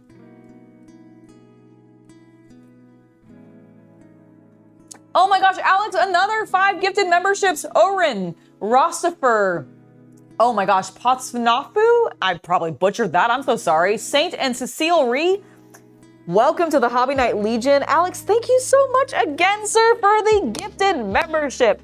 To everybody that just got gifted a membership, you should get access now to the Hobby Night Discord. Thank you so much for providing that for them, Alex. We very much appreciate you and supporting the channel. That is delightful.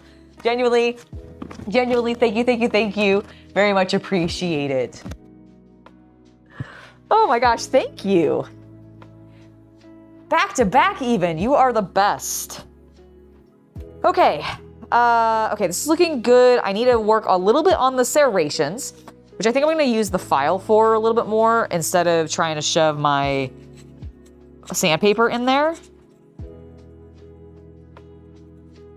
Yeah, that's working way better. Way better.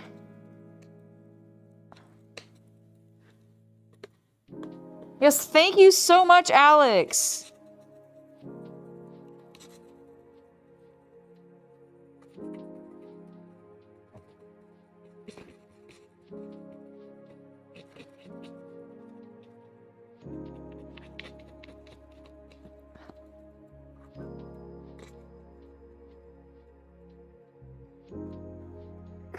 Captain Comic Geek, when he gets back, will be pleasantly surprised.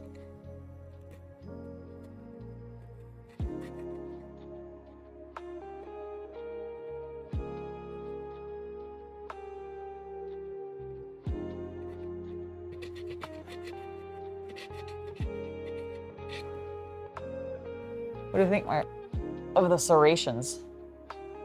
Oh, hello. When did you come in here? Do I have a Dremel tool? I actually have several Dremel tools. Please tell me I didn't. All right, you need to leave because it's too dusty in here. And I don't want you picking up sawdust. Please go. Please go. Please go. I know you're very upset about it, but I love you. Okay. Look how dusty my apron's gotten. But my pants are clean. So that's the important part. That's why I wore the apron today. Oh, well, thank you, Alex. I love having you here as well, so thank you. Oh, and the kitty's very well. Don't worry, she's fine. She is absolutely fine. She's doing great. I do have to take her to the vet tomorrow, but it's just a generic checkup. Nothing's actually wrong with her. She's just, you know, she's 17. She's 16 or 17. I actually always forget whether or not. Hello, Dim. It's lovely to see you. I always forget whether or not she's actually 16 or 17, but she's one of those two ages, which means she's a little bit of an older cat. And so she goes in a little bit more consistently. Like she has a once-a-month appointment where I get her some arthritis shots called Silencia. Works really great for her. It's completely helped her become way more mobile, and she plays so much more now because she was having some really bad, very obvious like back leg pain for a while. And we started getting her these shots like a year ago now, roughly. And I cannot tell you how insanely better it has been for her. She is moving around so much more. So that's been thrilling. But yeah, she goes in a little bit more consistently because she's a little bit of an older cat, and we just want to make sure that she is having a good long life. You're spending the last gasps of the soppy season watching the Scream movies? Heck yeah! Or spooky season. I completely love that. I have not watched the Scream movies in so long. I think I've also only maybe seen the first 2. How many did they make? How many of the Scream movies did they actually make? Was it like 4? 3 or 4? It was 3 or 4, right? Did they go way past that and I just never realized?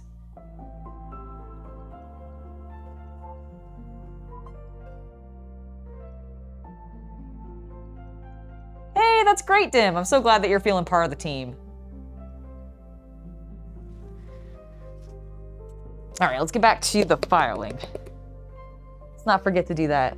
Oh, my crates are done. Hell yeah.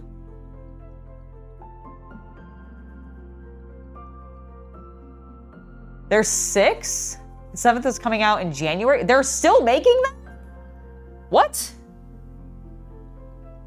They're still making them? What are they even doing with it now? I guess it's a comedy, so they can just kind of keep rehashing like new shit, right? But geez, that's crazy. I hadn't realized.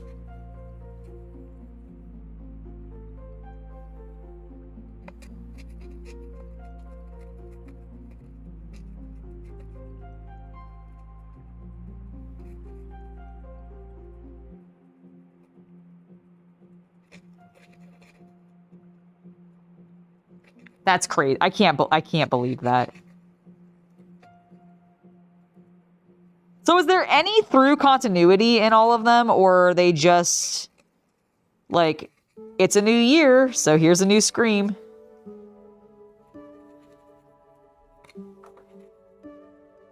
I have come for it is almost 3. Yes. Also, the crates are finished. They just beep, beep, beep, beep, beep, beep. Yes, Father. It's not open enough. I know. That's why I can't escape, and I'm only trying.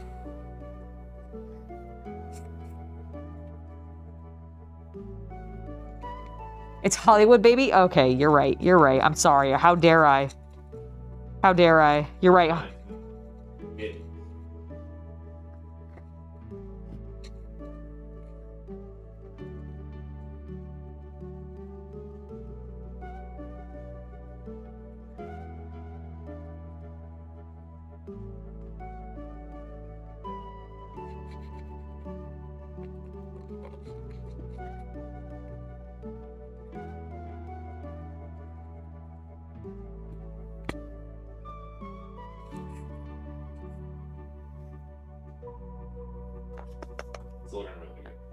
Yeah, I'm really happy with how I used the file to do the interior groove, and it came out really nice, so I'm pretty happy with that. All right, I'm gonna escort the kitty back out of the garage and take a short break, as CC is right, and it is 3:02 now. All hail CC. Yes, CC's back. We should all... I made pallets. We should praise him. Yes. You should take pallets. We made pallets, so now my forklift can actually lift some pallets. Here are 2 crates. And 2 crates, which I've immediately gotten a little dusty. You got wood dust on the wood crates! I did, I got wood dust on the wood crates. No! My rage is great. So now I can lift it up with my little forklift, and maybe we'll do that when we get back. But in the meantime, I'm gonna take a short break. I'll see you guys at like roughly 3:12 because I'm gonna take a little 10-minute break. And see you guys soon. And we'll do even more sanding, and I'll get this apron even messier.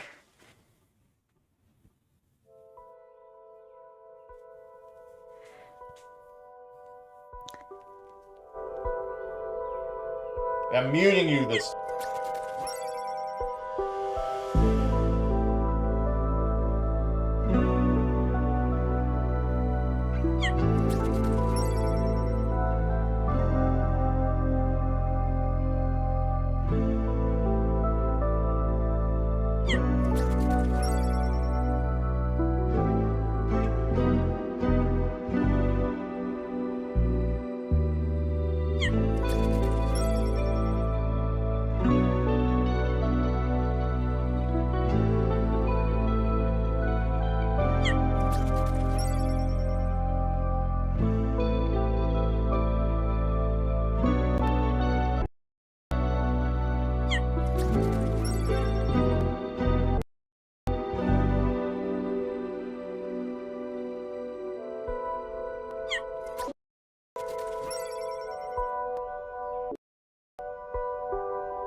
Indeed.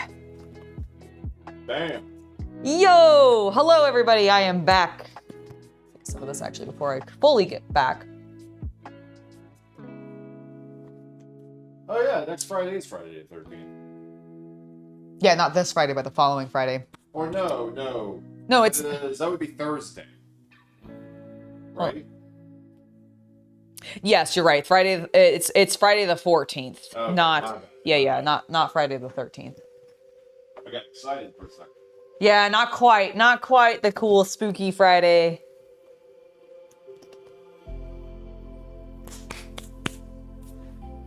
All right, let's get back to sanding, shall we? On my knife. Now that's a knife.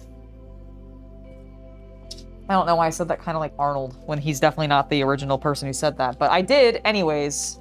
You'll have to live with it. I am back. Hello. Thank you for subscribing, Unplug Gamer.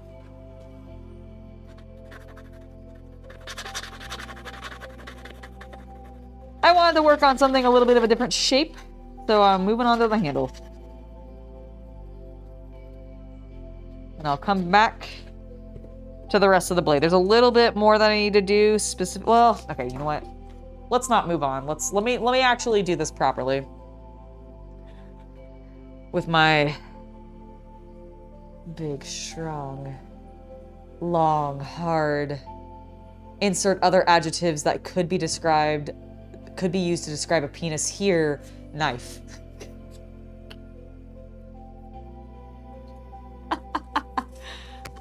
Your older daughter is coming to visit you?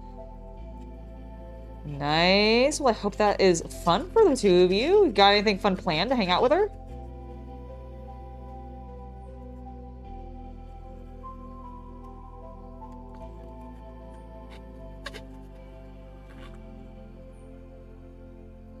If it was Friday the 13th, you'd hibernate? Are you a superstitious person and you don't like the Friday the 13th? Okay, let's do that, and let's actually do that and see if that's... Oh my god, that's so much better. Maybe is that how I'm supposed to wear these? Are they supposed to be crisscrossed? Oh my god. I was wearing a mask wrong this whole time? Wrong. Just completely. My goodness.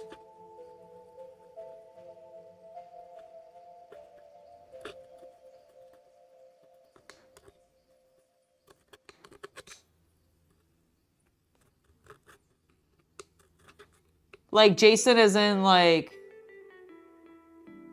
Jason from the horror movies, Jason? Like Friday the 13th, Jason?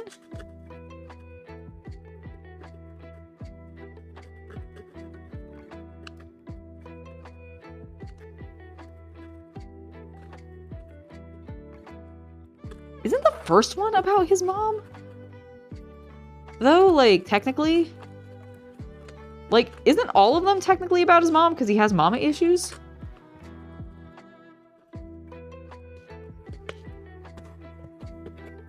I don't know his lore that much.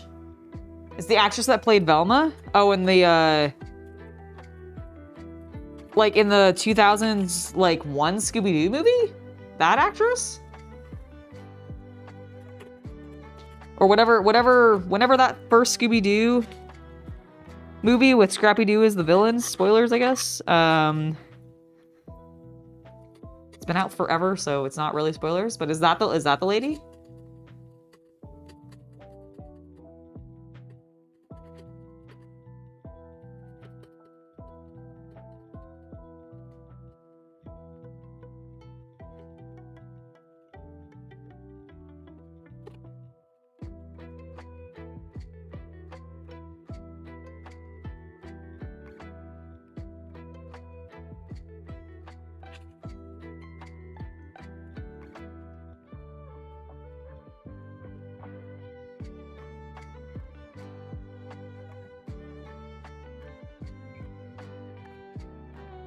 Dude, I hadn't realized that James Gunn was he was the writer on that film, right? Was he the writer or director? I can't remember, but yeah, like, so I didn't know he worked on that film I love that film. It's such a good movie. It also, I was watching a review, like, or not a review, but like a look back on it, talking about it recently. And it fucking holds up really well. Like Scooby, like you can tell he's older CG, but frankly, like he holds up really well. Like he still looks like a cute doggo in that film. First 13th mom ends up being the villain because counselors let her kid drown. Okay, that's what I thought. That's what I thought. I was like, I thought the whole point was that, like, the mom... Like, I thought the mom was always a part of the Friday the 13th movies. Because, like, he drowned... Like, how did he age then?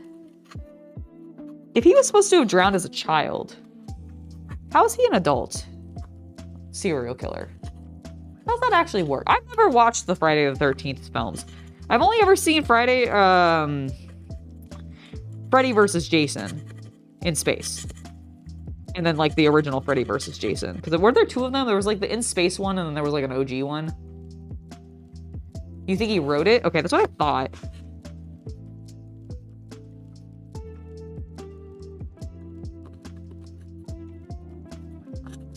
I thought he had written it too, but I wasn't sure if he directed it or if he wrote it.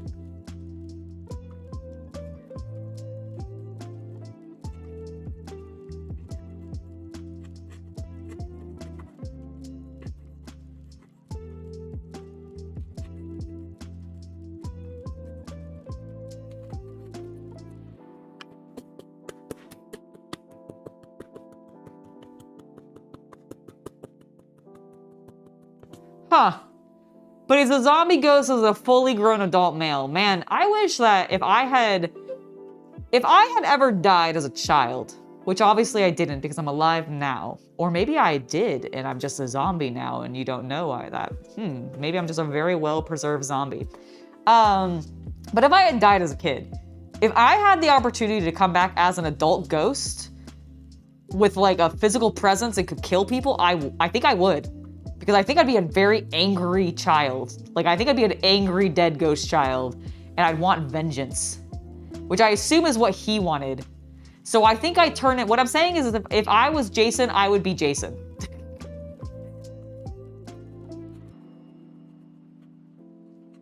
I do exactly what Jason is just doing.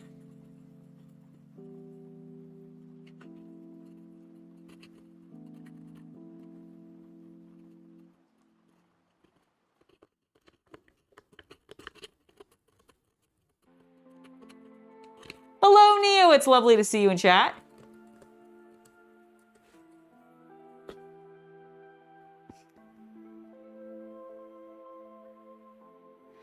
No way. They actually suggested that? I don't remember that from the film, but it's been like ages since I've watched Freddy vs. Jason. I just remember really finding it really charmingly funny because it's just that outrageous. And then the one in space is even funnier. I think, doesn't, like, in the first Freddy vs. Jason, am I wrong? Like, Freddy wins, right? He has the power of dreams on his side. Or I guess in this case, nightmares, but, you know, same death. Jason was all about no boinking? No! He's an anti-boinker? Oh, that's because he killed all the kids who were having boinking. I getcha. Man, it's because he never got any. He's just very jealous. You know, didn't he, like, die like an 8-year-old? Like, there's no way he would have... His little 8-year-old eyes and that adult male body are offended.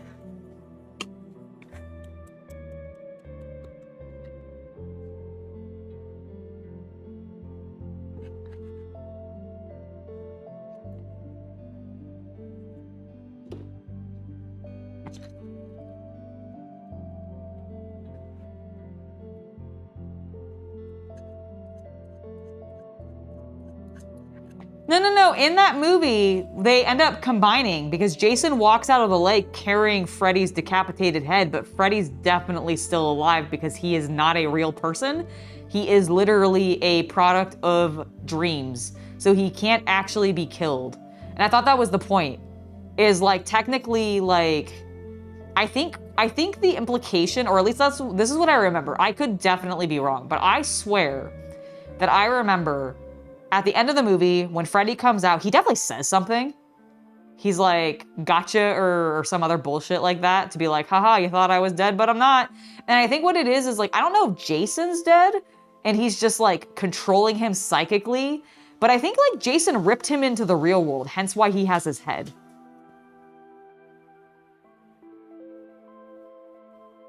Because I think Jason can still be made unconscious, which means if you're unconscious, you could still be affected by dreams.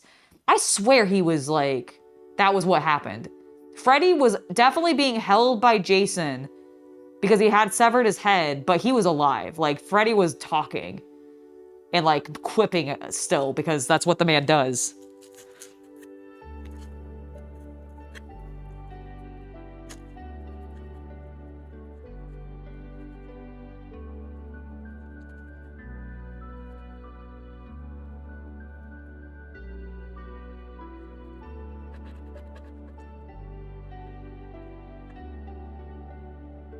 Best part of the space one was they put him in VR and he beats the one person in the sleeping bag for like 5 minutes. That's true, yeah, I do recall that. That was funny.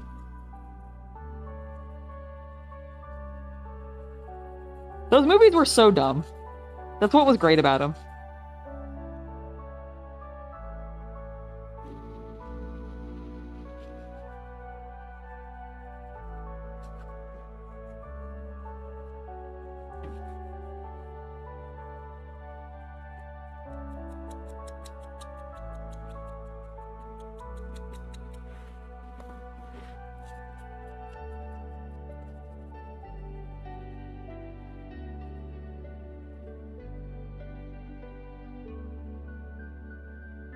Were they really? A Freddy and Ash teaming up versus Jason? To what point? Also, would Ash team up with Freddy?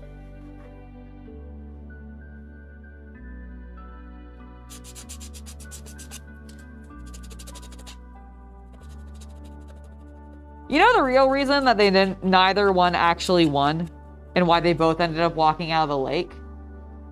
Because both franchises didn't want their big, scary, like, focal point for their entire horror franchise to be undermined by one from a different franchise. Man, I love crossovers like that. It means nothing actually happens.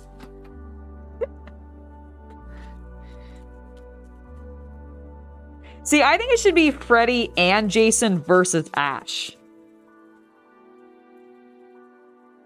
Ash has to save the world from both a combination of the unstoppable juggernaut that is Jason, who never sleeps, carrying the severed, psychotic head of Freddy.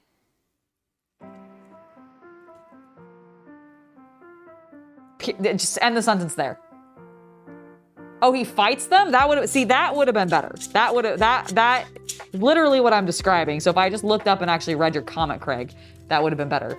And Northman. But yeah, so if he were to fight them both, I think that could be funny. I don't think he'd win. Like, no offense to Ash, but like,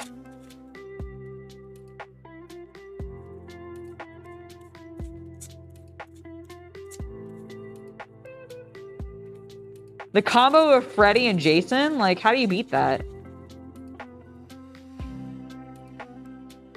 They took him to space and it still didn't work, so they're infinite, right? They're just gonna be around forever. I mean, isn't Freddy literally not actually, like, he was a dude, but like now he is literally an entity in the mind of people, so as long as somebody remembers him, he will always exist. 1, 2, he's coming for you. 3, 4, better check the door. 5, 6. I don't remember the actual full chime for Freddy, but I always loved it. I love that's how the movie started, or at least one of them. I don't know if it's how all of them started, but I love that little jingle. In the comics, they based it on Ash tried to stop Freddy from getting the Necronomicon. What the fuck is he gonna do with the goddamn Necronomicon? He already is he's basically a demon. He can create things infinitely in people's minds. What does he need the Necronomicon for? To make himself a Deadite? I see. I see. Okay, okay, I gotcha. But why? He's already immortal. It's not like he's gonna die. Why does he want to be a Deadite specifically? Like, do they have, like, am I just like, am I missing something about Deadites that, like, that Freddy is, like, focused in on, and that's why he wanted to be one? I thought Deadites were just, like, zombies, basically. Pinhead should get involved? Oh my gosh. Different kind of horror, though. I don't think that would work as well, right?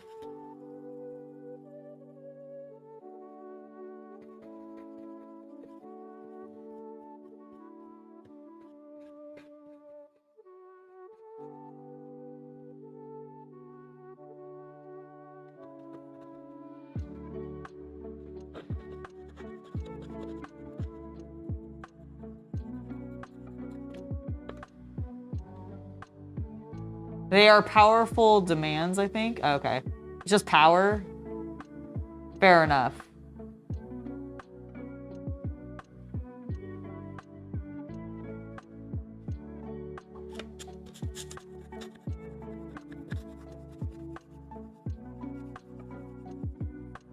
I'm so embarrassed, Kojo. I don't know who Robert Ingold is.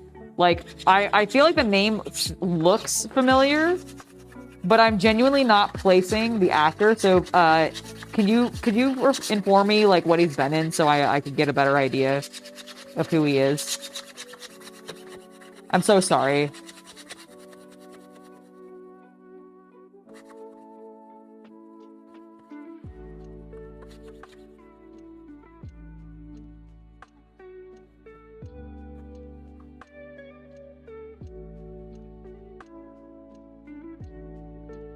So I do have some, I think, video game music playing in the background, and there's also my sanding noise, of course, and then there's also the printer going in the background. Oh, he plays Freddy. Oh, okay, I see. Thank you.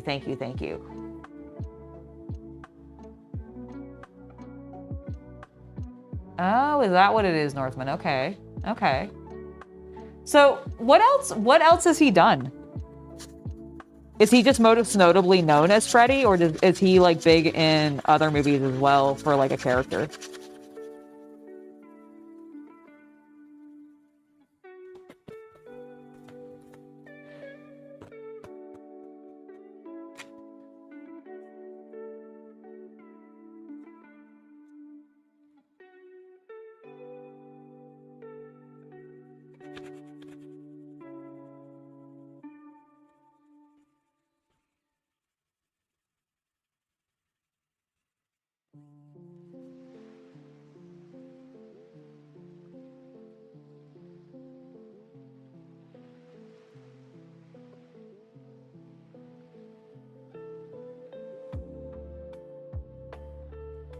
I wonder what the prosthetics must have been like for him to wear playing Freddy. They were gonna do Pinhead versus Michael? He was in a couple episodes of Miami Vice. That's fucking hilarious. Is Freddy mostly what he was known for, or is he another, like, is he just like a big horror guy?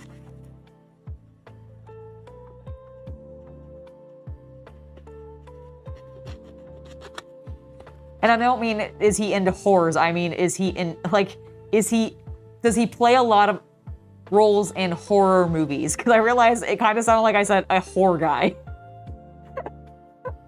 Is he into Ladies of the Night?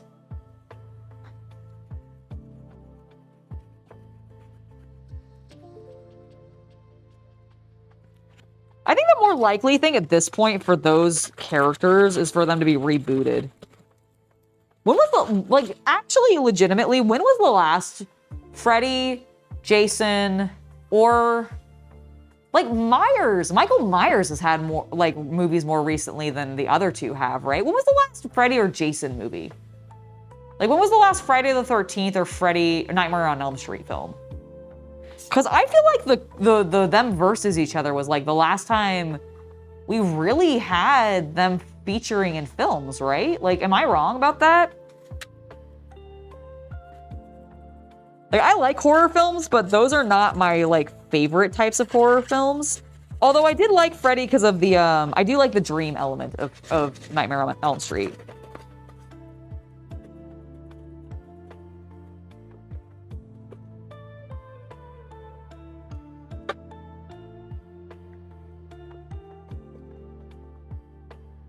(2009) and 2010? Dang.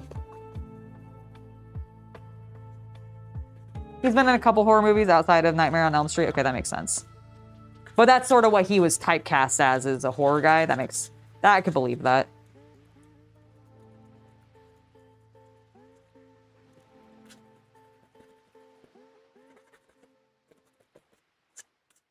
To be fair, I think some actors might like that.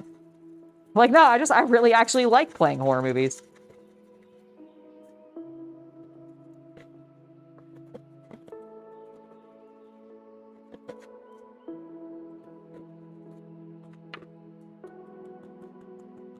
Halloween was in 2022. Okay, so that one has been the most recent. That's what I thought. I was like, I swear there was a Halloween, like, in the 2020s. I couldn't remember when exactly, but I was like, I swear it's been relatively recent. Not like super recent, but relatively.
Apparently the Jason films had an issue because both creators argued over who came up with the idea.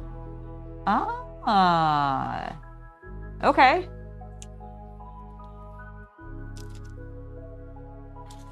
Interesting.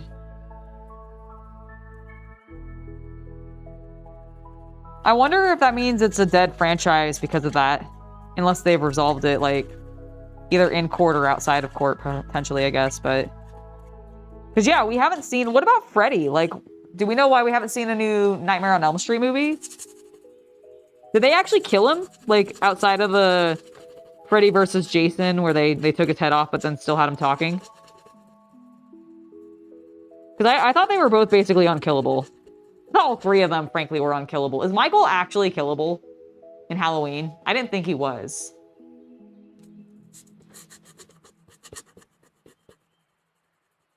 Otherwise, why would there be, like, literally, like, 20 of them or something? Isn't there, like, an ass ton of Halloween movies? Like, more than the other two? It must have something to do with the licensing rights between the creators.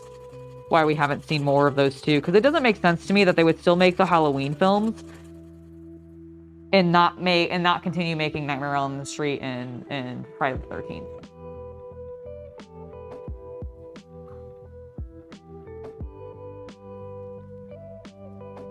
The Friday the 13th franchise has been settled, but they're both doing their own thing. I wonder if they're just not touching it then. Maybe they agreed to not make more of them. And that was part of the settlement or something. And that's why we haven't seen Jason doing anything recently. Whereas, like, Michael is, and, like, I don't know about Freddy.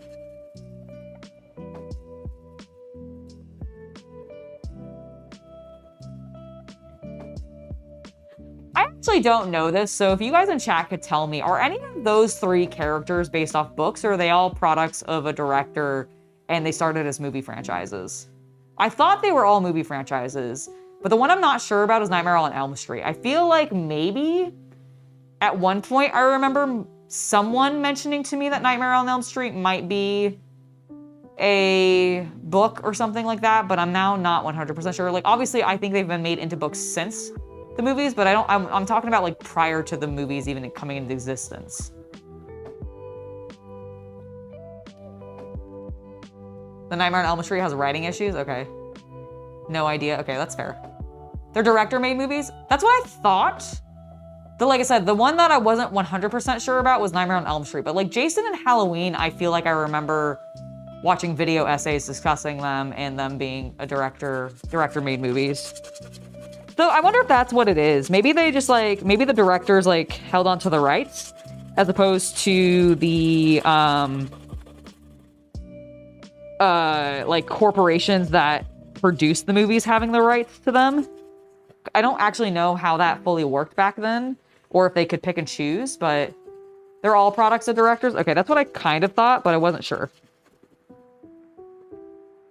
I know there's comics of like most of them now, but I knew those had come after the movies.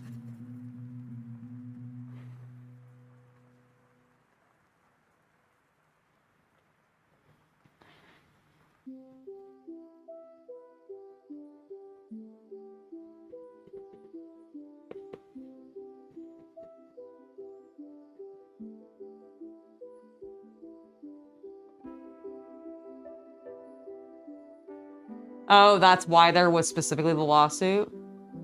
Nightmare on Elm Street was never a book? Okay, for some reason I thought it was. But maybe I'm just thinking of the comic. Because I know Freddy's been in comics. Hell, I think all three of them have been comics. Like, I'm 90% sure about that. And if not, they really should have been, because it's a perfect medium for them.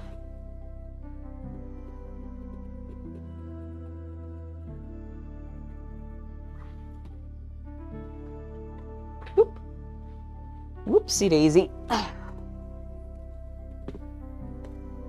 When was the last time I had a drink? Probably just before my break ended, but I'll take another sip. First of a little caffeine to get me going.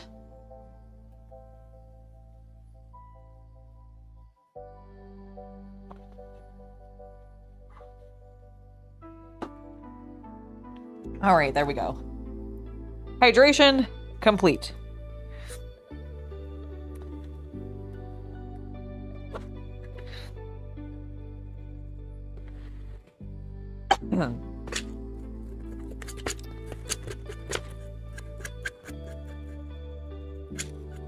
It's almost like there's a lot of powder in this room right now.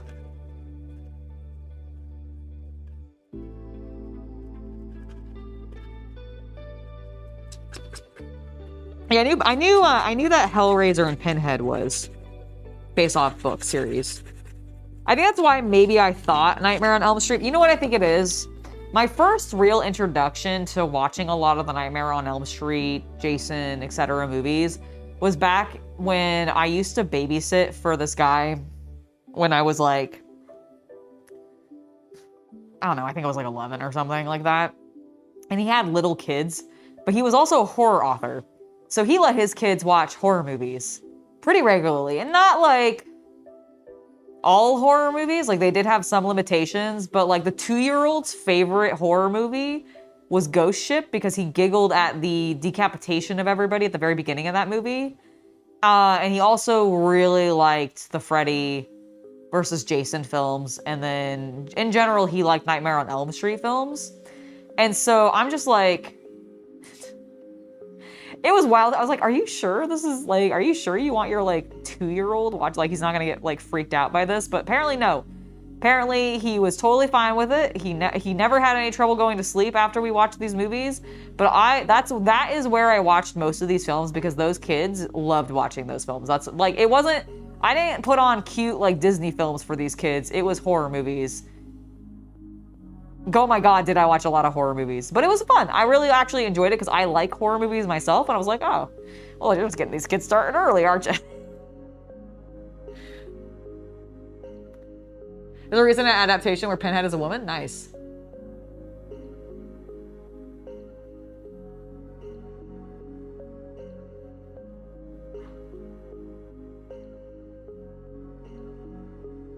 Oh, I like getting messy, so it doesn't bother me as much. I don't know if you can wet sand this stuff. I don't know, because like I feel like the wet, like the moisture could reactivate the filler, and I would be afraid of it dampening it. I will definitely be wet sanding it once I have put the primer on it, like my filler primer, because that I don't want to be dry sanding. But this stuff, I think I have to dry sand.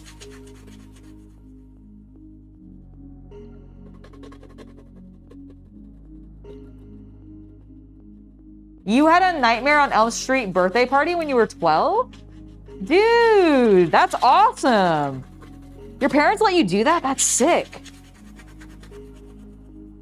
So how did that like, did you get decorations that like official decorations that were Nightmare on Elm Street themed? Or was it like your parents like handmade you stuff for that? How does that work? Because, like, I'm imagining, like, okay, you know when you go into, like, Party Cities and other party supply stores, and they have, like, rows of, like, IP-related merchandise for, like, birthday parties and stuff? So there's, like, plates and napkins and birthday hats and little, like, those things that you blow out that go, and it's, like, a little thing, and I don't remember what they're called right now. And, like, but they all have, like, the IP images printed all over them. Like, I'm imagining that for Nightmare on Elm Street, and I kind of fucking want it really badly in my life. Like, I would take that as my birthday party. Like, if I could go to a party city, and in that party city, in August, there was Nightmare on Elm Street stuff that I could use for my birthday party, I would do it now, right now. Like, absolutely, 100%. That is amazing sounding. You saw Nightmare on Elm Street when you were a toddler? Why are parents letting you guys watch these films so young? My parents never let me watch horror movies that young. Like, I wasn't allowed to watch horror movies until, like, just before I started babysitting for these kids when I turned, like, 9 or something like that. Because I think I was, like, 10 or 11. So, like, dude, what? I knew Psycho was based on a book, but that's like I think a lot of Hitchcock stuff was based off books. He got in trouble at school today? Oh no! Naughty.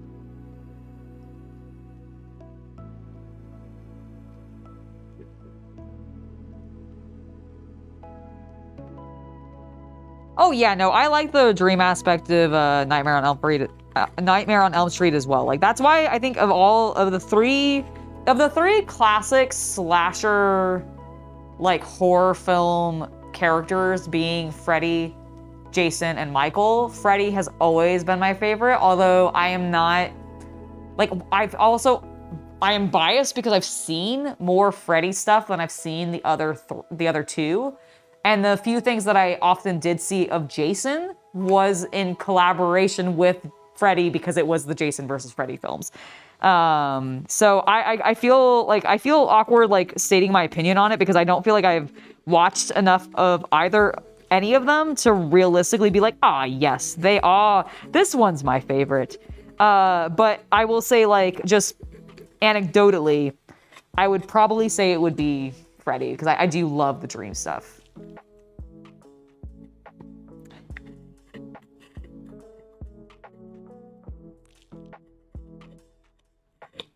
I think that's the part that made it scary for me, is I'm like, oh, terrifying.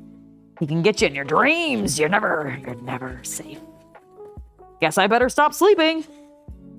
Thank you. Freddie, for introducing us all to insomnia. So kind of you.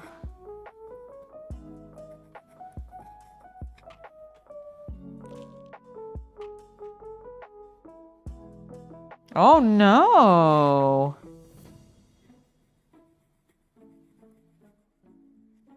So he's acting out, huh?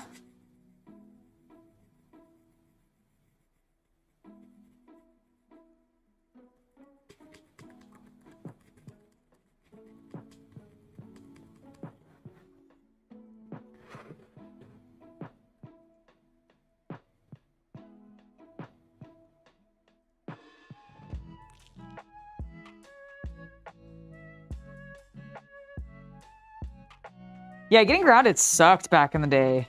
Couldn't do anything.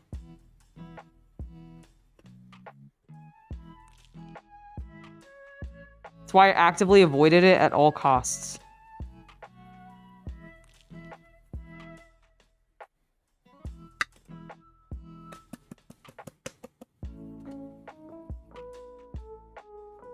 I was so bored when I was grounded. I hated it.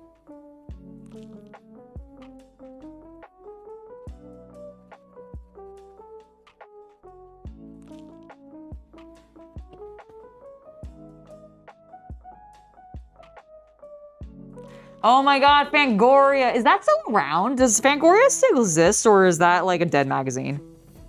Because I know a lot of print media is kind of fallen out, and I can't, like, I go and check my magazine racks at my local Barnes & Nobles and stuff sometimes. Because I like to look at the scale model magazines, check out the White Dwarf, etc. But, you know, I haven't actually checked to see if they have Fangoria still. Oh, you know, I was thinking about it. Remember, like, a while back, chat, I had brought up those, like, really cheap DVDs that I would get from, like, Walmart or other, like, stores like that. They were in, like, little $5 bins. And I used to watch, like, that's how I used to watch a lot of, like, really random indie, or just, like, B, like, budget film, like, horror movies. Fangoria might have been the brand producing those DVD collections. It may have been tied to the magazine, actually. And then the horror movie that I was talking about, specifically from that collection that was about the vampires, who I thought were serial killers, that movie's called The Hamiltons, if anybody is interested.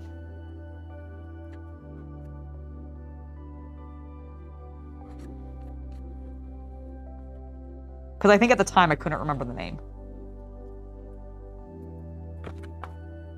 They have a big digital site now? Nice. I'm glad to know that they're still at least around, like, at some capacity. Like, I would hate to say that they, like, oh no, they went out of business back in 2020 or something like that, or 2002, or I don't know, some weird in the 2000s range. So I'm glad to hear they're still kicking.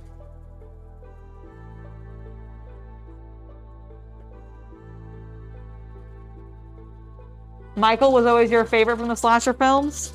What about Michael made him your favorite?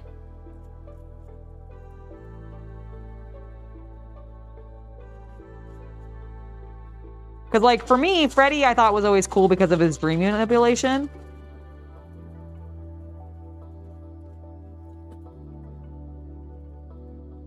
So I like the way that he offed people. He was very creative.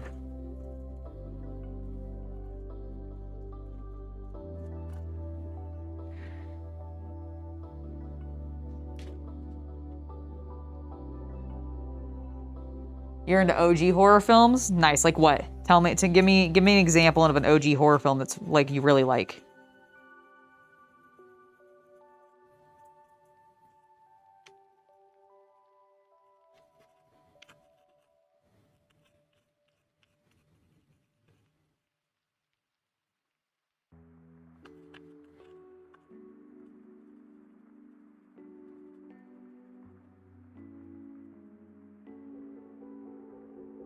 You used to have a small matinee theater which ran a Saturday horror movie marathon. You also had a local horror movie TV show called The Morgus That was magnificent. Oh my God, Jay, that sounds amazing.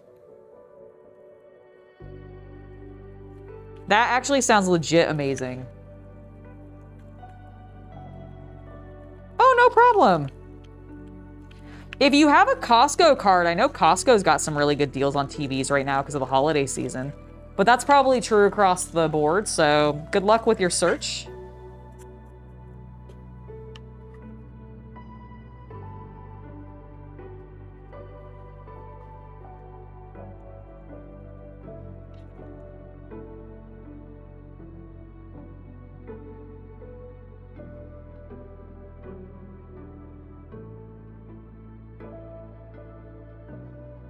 You just don't like Jason's films as much? That's fair. That's fair. You remember watching Tales from the Crypt while reading Tales from the Crypt comic books? Oh my God, yes. Okay, so dude, I never read the comic books much, but I did watch Tales from the Crypt and I loved it. I also was a huge fan of Are You Afraid of the Dark and Goosebumps. Both reading them and watching them. I do think I watched more Goosebumps than I did Are You Afraid of the Dark, but I loved both.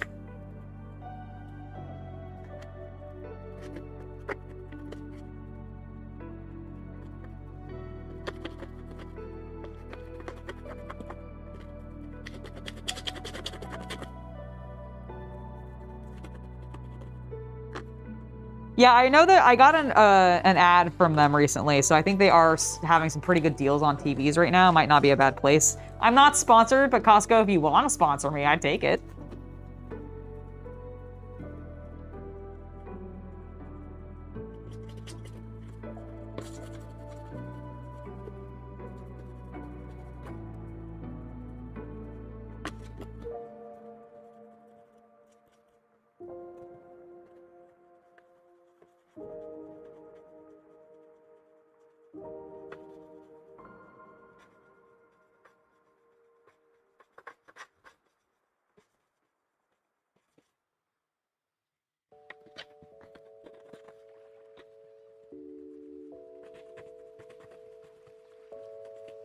You know, I don't know if I have Kyojo. Like, it sounds vaguely familiar, but I don't know, like, I'm not picturing it in my head well. So I'm not sure. Wouldn't it be?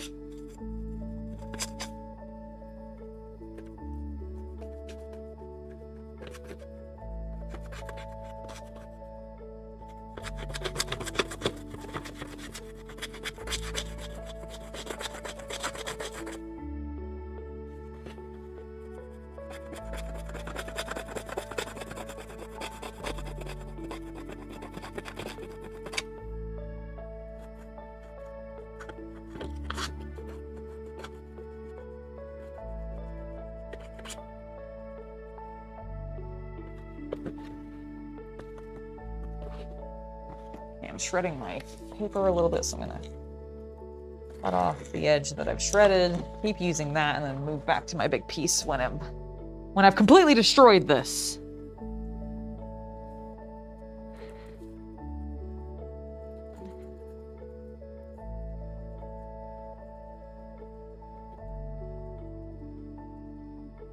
Hammer Horror had Christopher Lee in them?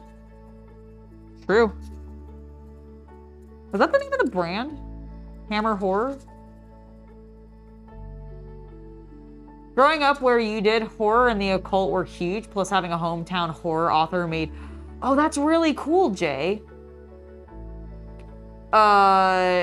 It's okay if you don't want to, because I don't want to dox you or anything, but, like, can I know which horror, like, author? Is it a really big, like, famous horror author that is from, like, your area? You don't have to, like, say specifically if you don't want to, if you think that would be too revealing. But, like, I'm curious. Can you, like, even if you don't tell me who it is, can you be like, are they huge, or are they, like, okay, are they, like Stephen King level of author, or are they, like...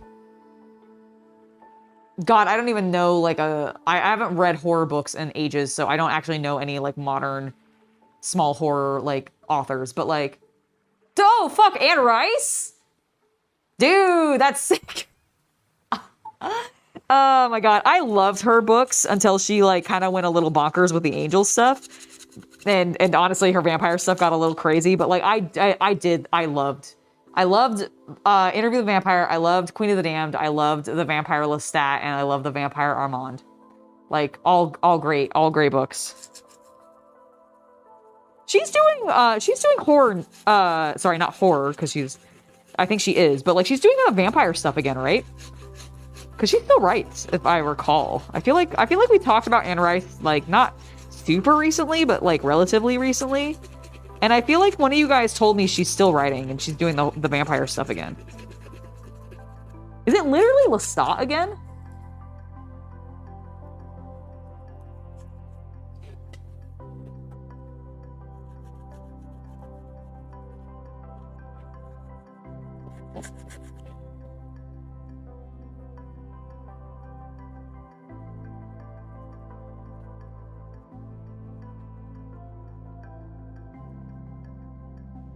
Wait, Anne Rice is dead?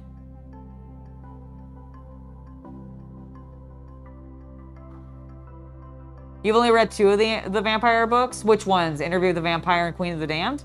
I feel like those are the 2 most people read. My actual favorite is, I really liked the Vampire Lestat because it kind of goes more into his backstory before he meets Louis, which is a little bit what they kind of combine into some stuff in the Queen of the Damned movie that came out like however long ago. But it's not like quite 1-to-1. They also combine some stuff from like the Vampire Armand and that. They kind of combine a lot of stuff into the Queen of the Damned book. I didn't think she was, but I could be wrong. I don't know. I haven't looked into it. Her house at Halloween was like goth central fishnets and oh my god, I love that. I love that. That's perfect. Dude, I would have been so obsessed if I had like lived in her hometown growing up, because I love those books. Like between those books and Buffy the Vampire Slayer in my youth, like it just destroyed me when it came to vampires. Can someone explain to you why Stephen King keeps being remade into films? Because a lot of people really like his books, and he's very willing to sell the rights to Hollywood. And because cash would be my guess. Oh, she died in 2021. Okay, I hadn't realized that. Holy shit. Well, my apologies. I didn't realize Anne Rice had passed. Rest in peace, my lady. Rest in the arms of Lestat. And or the angels that were in your other weird books that I never read.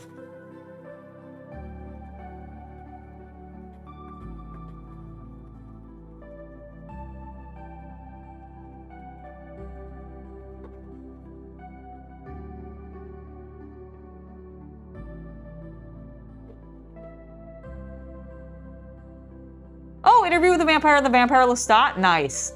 Armand was good. That gave basically backstory more for Armand from Interview with the Vampire. And then, what was the other one I said? Interview with the Vampire. Oh, Queen of the Damned, of course, is... Well, it's the Queen of the Damned story. It's, if you've seen the movie, it's roughly that. They just added some stuff from the other 2 books, Armand and Lestat, into that one to sort of give, I think, some fluffy backstory or whatever, but...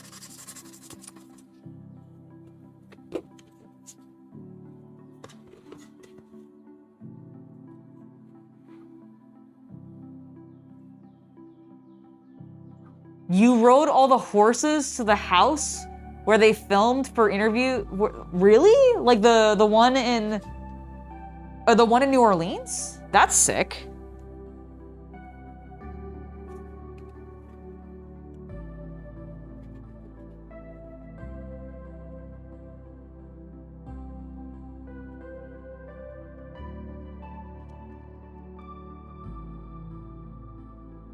Or is it one of the ones where they were traveling in Europe?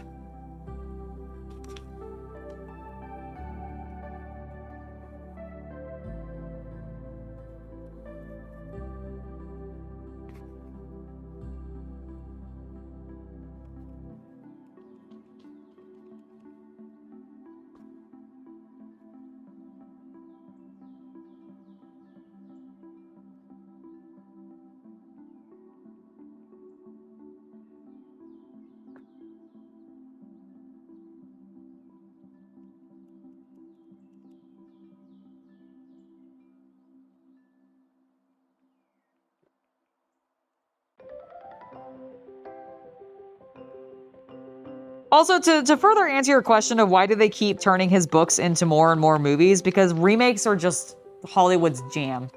They love remakes nowadays. Like, oh my god, heaven forbid you come up with something original. No, no, no. Instead, let's just remake or turn a book into a movie. That's the easier thing to do. That's why those things are happening so much. Like, realistically, probably. It's cheap and easy.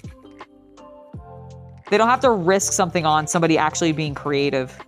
Like, in a new way. They're just going to rely on the creativity of people in the past when they were at their most creative, because they're completely squandering and stifling modern creativity. I don't have opinions about this. You do. That was a joke? That was meant to be a joke. I clearly have opinions about this. I just stated some of them.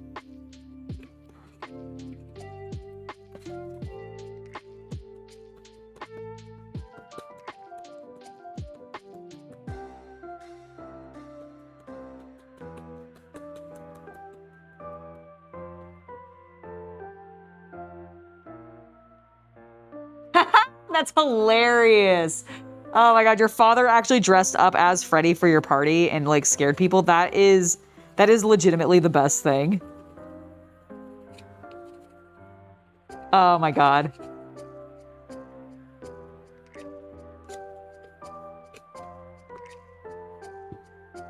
That is so good.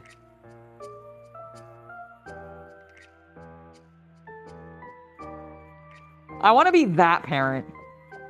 That's hashtag goals as a parent, I feel. To be able to skulk around as Freddy Krueger and terrify the children at your child's birthday party. Like, come on. Your dad must have been having the time of his life.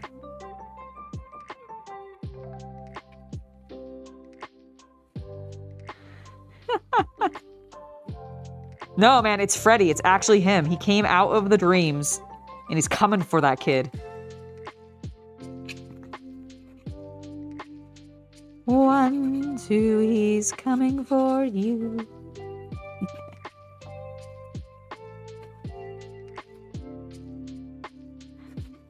Yeah, like, genuinely, that's hashtag goals as a parent.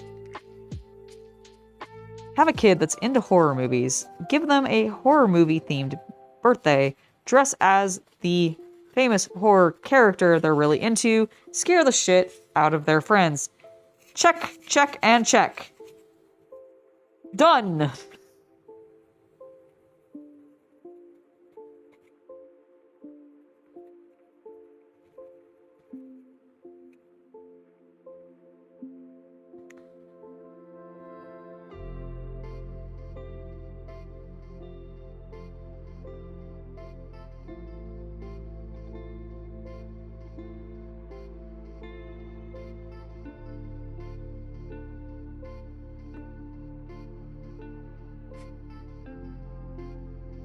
There's a TV series based off of Anne Rice's work, really?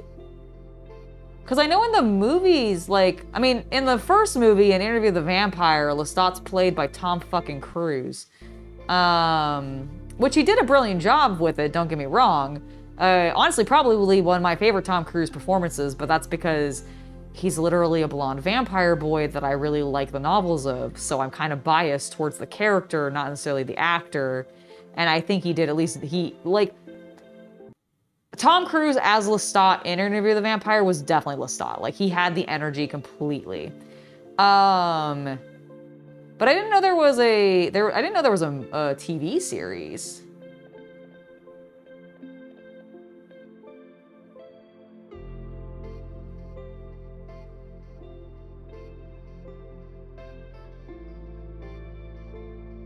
Oh, well, yeah, I mean, like, Louis is, of course, gonna make shit up about Lestat because, I mean, he's the one who turned him, and he would kind of fucking hated it. Little bitch. Louis is, like, my least favorite character in Interview with the Vampire, and I know Interview with the Vampire is literally from his perspective, so it makes it a little awkward, but still very, very good book. I just don't like Louis. I just really don't like Louis. I also don't like Claudia.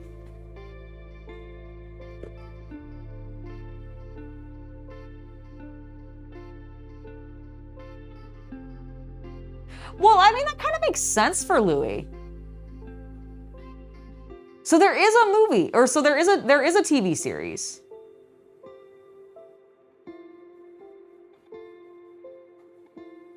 I need to look this up. I've never heard of this. I feel like this would be such a thing that I would like. Or would have been into if I had heard about it when it was first coming out. Because, like, what?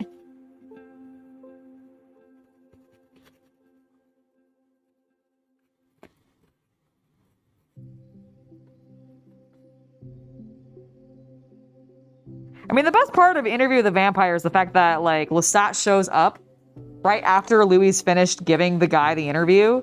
And he's like, hey, you want me to turn you into a vampire? I saw that Louis wouldn't. And he's like, okay, yeah. Because I'm pretty sure that's, like, literally how Interview with the Vampire begins. Is it picks up, like, there. And then we cut, like, to a future period or something like that. I don't really fucking remember. It's been, like, I literally have not read these since I was a preteen. Came out a couple years ago. They aged up Claudia. Bullshit. Oh, that's bullshit. Please tell me they didn't make her, like, a young adult. Like, how much did they age her up? Did they make her, like, a preteen, a teen, or a young adult? Because she's fucking supposed to be 5. Sassiest little asshole 5-year-old vampire bitch ever. Claudia ruined all of my yaoi dreams for Louis and Lestat. I'm angry. I will never let this go. My 12-year-old self will never let this go.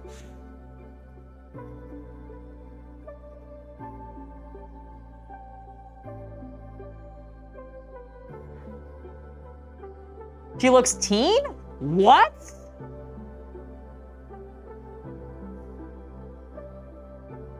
I mean, I get it. Working with child actors probably sucks because, like,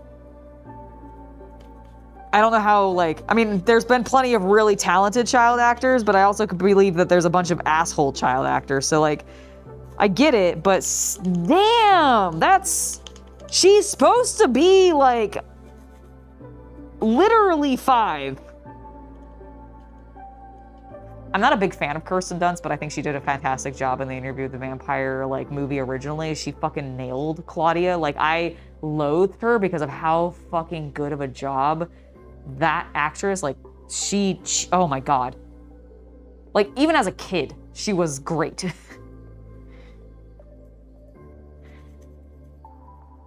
Because, oh my god, did she make me, like, really not like Claudia, just like I didn't like her in the books. And it's like, man, she did such a good job. I feel exactly how I should towards this character. They're about to release a Lestat series? Who's playing Lestat? You're going to tell me, and I'm going to be like, okay, cool. I don't know that person at all. Because I don't know actors. It was so funny. When I was doing my podcast yesterday with Adam, his topic ended up involving movies. And he was listing out actors, and I'm like, I have no idea who any of these people are. I'm just going to nod.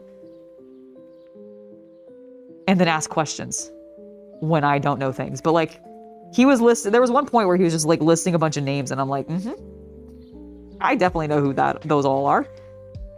But he was on a roll. Where are they releasing this series, Jay? And where did they release the old one? Was it, like, Netflix? Was it, like, HBO? Hulu? Disney Plus? Tubi? Where are we talking?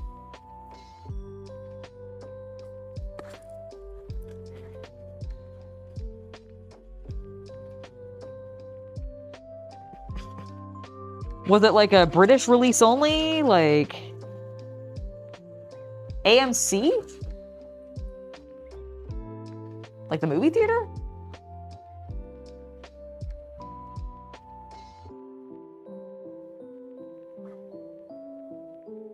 Is that a TV channel?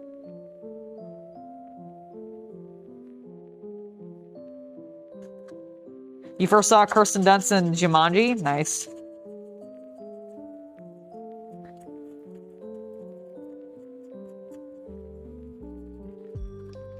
Oh, that's right, because she was also the little girl in that, wasn't she? Oh, the channel. Okay, sorry. I don't know why. I was just like really stuck on like that being a movie theater.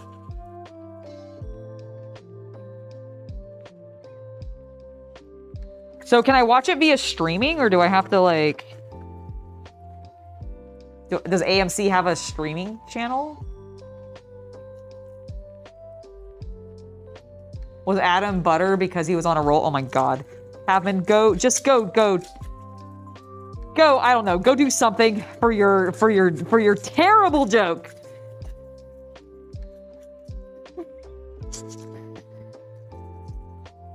Oh my god, you ridiculous man.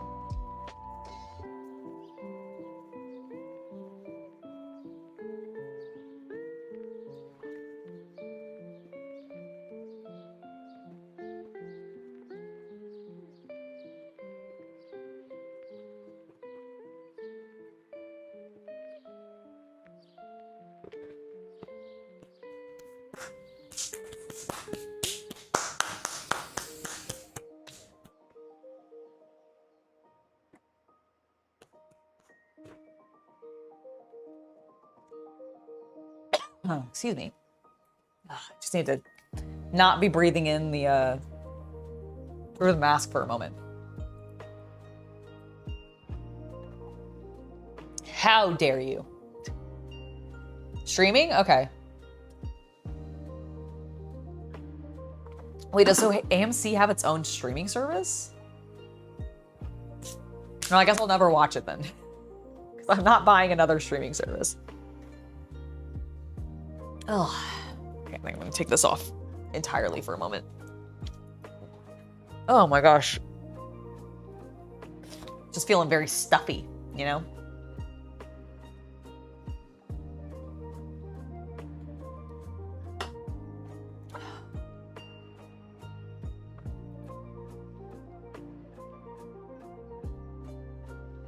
Yes, she has an appointment tomorrow. Let me confirm.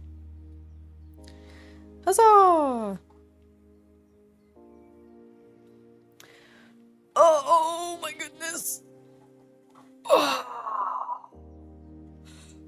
Well, I'm gonna do some more work, but I think I'm gonna only end up getting the knife done today.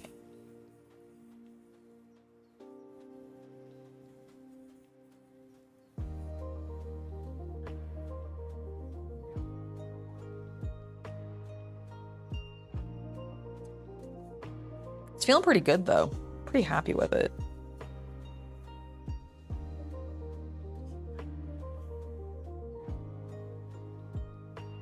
Sam Reed, an Australian actor, is playing Lestat. Ooh, did they give him an Australian accent?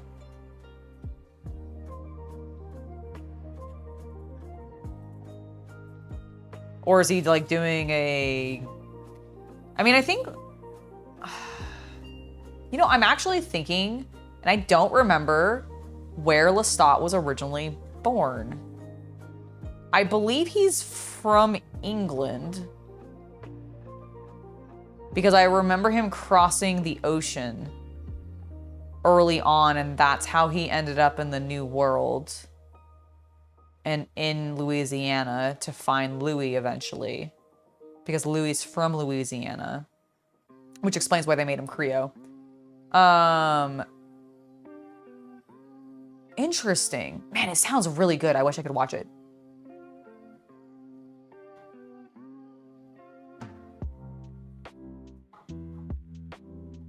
Oh, is that where Lestat was from? Was he from France? I couldn't remember. I was like, it was either England or France. I can't remember.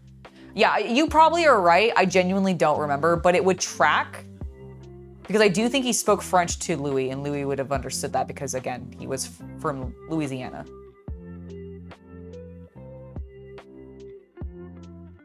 Nice. Yeah, I heard she was playing Signals. No, you probably are correct about that. That seems more accurate than what I'm saying. I just don't remember specifically. It's been too long since I've read them. And I will admit that when Anne Rice was still alive and started like going her hyper-Christian route instead of like, because she I guess was getting like negative feedback on her vampire stuff from like, I don't know. I don't know what fucking happened. I think she just went a bit bonkers, frankly, for a little bit. Just had like a crisis of conscious or something because she was writing like semi homoerotic vampire novels. And maybe she just got self-conscious about that and like had a coming to with Jesus Christ or something. But I feel like she went really into Christian, like angel, holy, blah, blah, blah stuff. And I was like, I'm out, I'm done. I liked you when you were doing vampire things. It got really weird when you started having Lestat talk to God. That's when I was out. I was like, we're going weird. And not in a cool, weird way that I like, but in a weird, like, I don't care. So I just moved on. All right, let's keep sanding, get back to it. But they can reform, that's fair.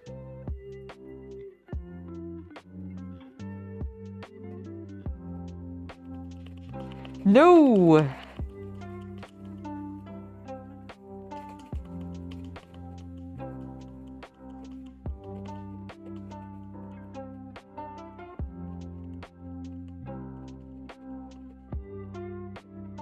I mean, I'm pretty sure French people just are sometimes fancy vampires, let's be fair.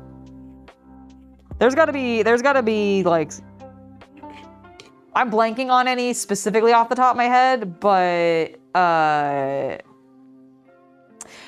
so I think the reason people sometimes get religious the older that they get, or when they get older in life, is because they get closer to dying and they're like, oh, if I do have a soul, I want to make sure it goes to heaven, or whatever heaven equivalent that the religion that they choose to embrace preaches. And I genuinely think that is all it really is. It's just people are like, oh, I'm getting close to death. I don't know how to process or deal with that. So I'm going to use religion to help me process and deal with that. And I genuinely think that's what it is. Some people also just really get into the look of some religious stuff because, like, I know some people who like, I think stereotypically adults who convert to like Catholicism, for example, are like really into the aesthetic of Catholicism, like some of the time, and that is what drives their conversion, or at least their like obsession with it for a brief period of time. And it's so interesting to me because it's such a fascinating thing to happen.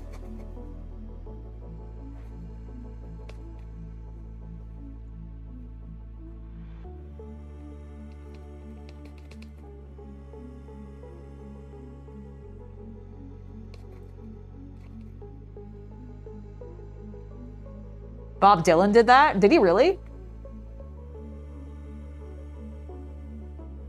It might be that. I could see it. I definitely feel like it's tied. Like, I feel like often that is tied to them suddenly becoming concerned for like their soul in some way, or what's going to happen to them after death because they're getting so much closer to it. And prior to that, they were like, I'm not close enough to give a fuck about this. Oh God, I'm getting close there now. I should go and like, I don't know, talk to God or something. I don't really know. I don't get it either. But I think that is my theory, at least, as to why it might happen for some people.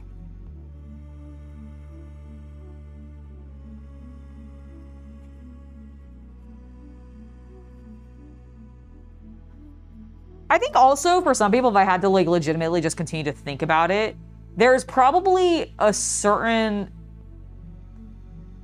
consistency that might offer, that like that religion might offer for some people, and maybe that's why they do it. I have no idea.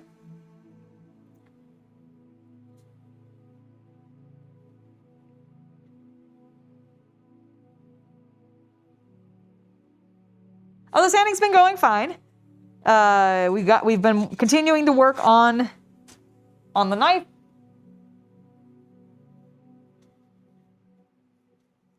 So it's looking good. I think this will probably be the main piece I get done today, just because it was a larger piece. But I feel like I've been making pretty good progress on it. I mean, sanding takes time. It's a little bit of a slow process, but I enjoy it.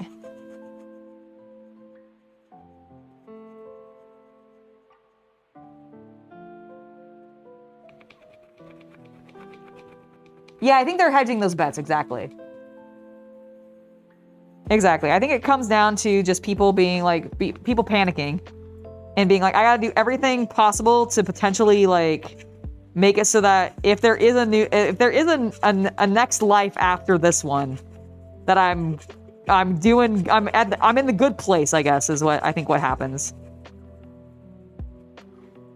I don't know. I am not a religious study person. I don't know enough about human psychology to realistically make this judgment. But if I had to hazard what I would like to believe is an educated guess, that would be my educated guess.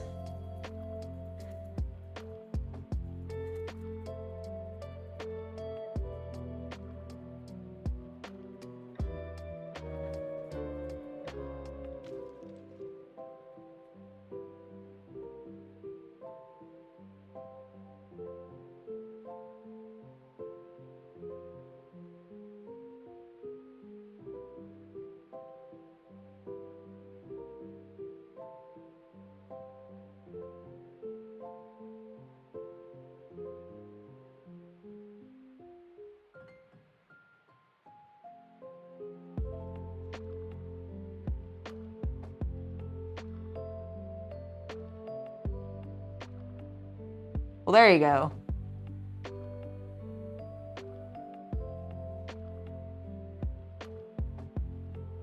It's true. Very true, Cruz.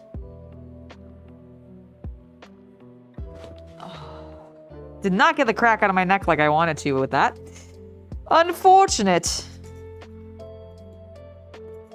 How unfortunate.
You're going to be sacrificing goats to Odin? Excellent. Can I come to those sacrifices? That sounds fun.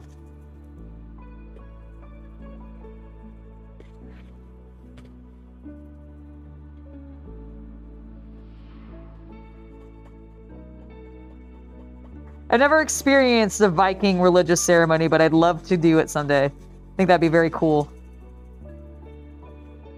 Or like a Norse.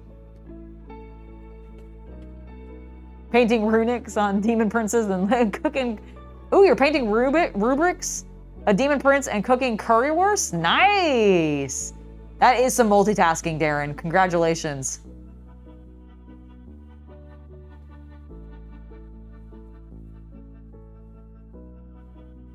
So is curry, I don't know if I've ever heard of currywurst. Can you, like, is that just literally, like, are you doing like Indian style curry? Or like what kind of curry are you using? And are you putting literal bratwurst into it?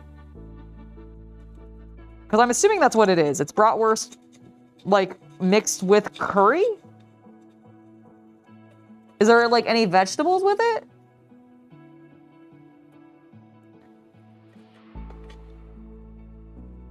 Or is it just like curry and meat? Because I mean, honestly, it sounds pretty good.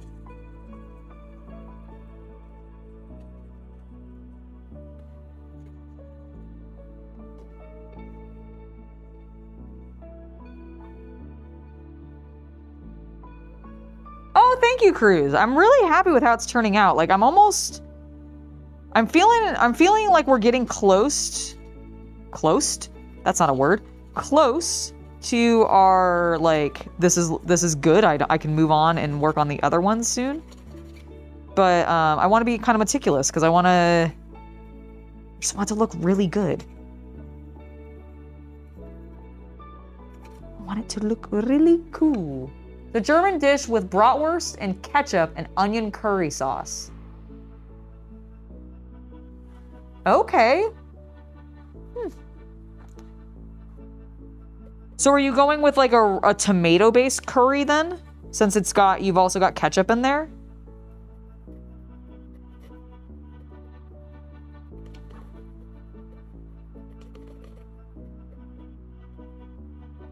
Like, is it a orange or red curry color? Or like what kind of... Is it yellow curry? Like... And then like when you say curry, like are we talking like what kind of curry? Like Indian curry, Thai curry, Japanese curry? I'm assuming Indian. A la like how the English sort of co-opted a lot of curry dishes from India. Red in color, tomato based. Okay, cool. Sick.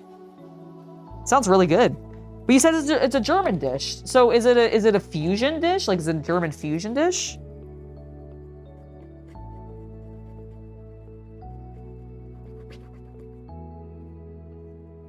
And could I get it at like a German restaurant? Like, is this gonna be a common thing, or is this like a little bit uncommon and I'd have to go to like a specialty German restaurant? Or would curry restaurants have it? Like, would it be something that a curry, like just a standard curry restaurant would have? I have so many questions.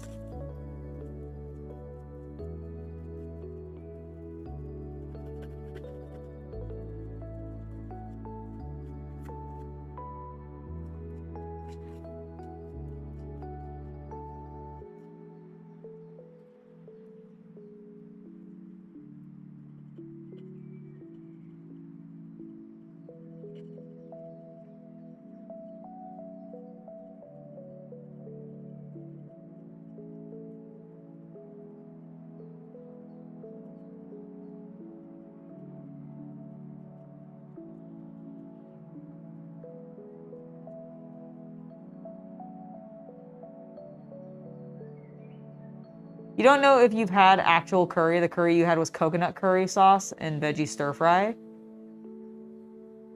I think that would still count as curry. Sounds kind of like Thai curry, because I think often coconut curries tend to be a Thai curry thing, but I don't actually know. I don't eat curries that often myself. Like my partner does, like Cece does. He likes curries. I've sort of started to get into them, but I'm actually not a big fan of cumin, like as a flavor or as a seasoning, I guess. Like it really like, it's very pungent for me, like smell wise. So I get a little turned off by curries sometimes because of that cumin smell. Which is funny because I like it in tacos. I don't know. It becomes really, really pungent in curries.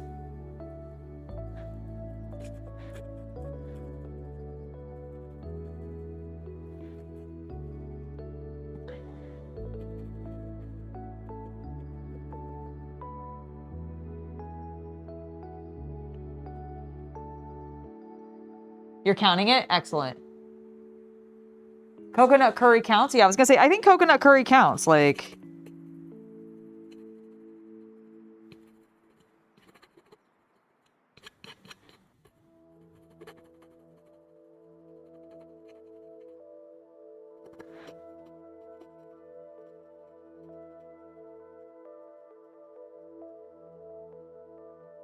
there are curry houses in America.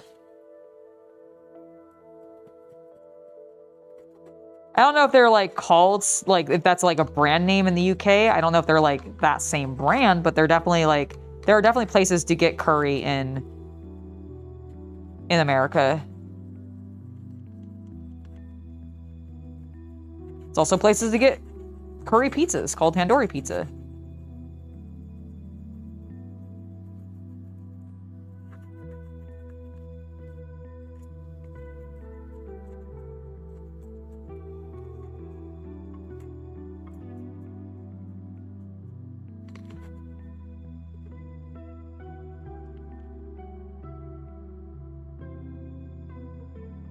The next thing that he finished is done. Oh my god! Holy shit! I did not notice that. Babe? Your print kind of went wonky and I just realized it as it finished.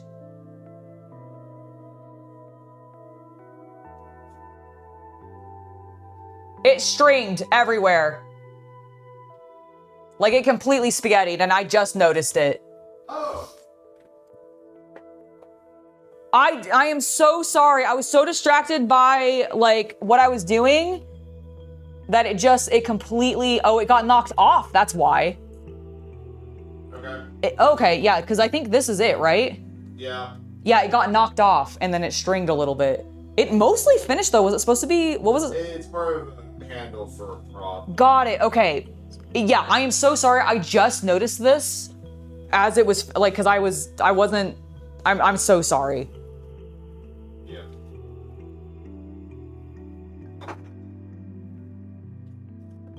I'm so sorry about that.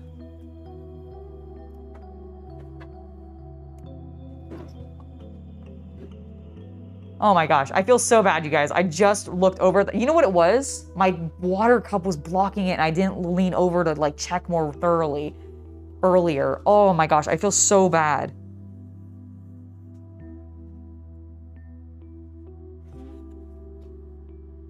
Where did my file go? Oh, there it is. It was a sauce packet in the stir fry you bought. I think that still counts. It's still based on a curry, like, it's still a curry base, so it's still curry. You've traveled so much in the Army that you were lucky enough to eat international food in countries you visited. That's awesome. You've had most. You prefer Japanese and Indians because they're very spicy and heavy, and Thai is painful. You think Thai is painful? What makes it, well, like, is it just because you like Thai curries are super, super spicy to you? Is that what makes them painful?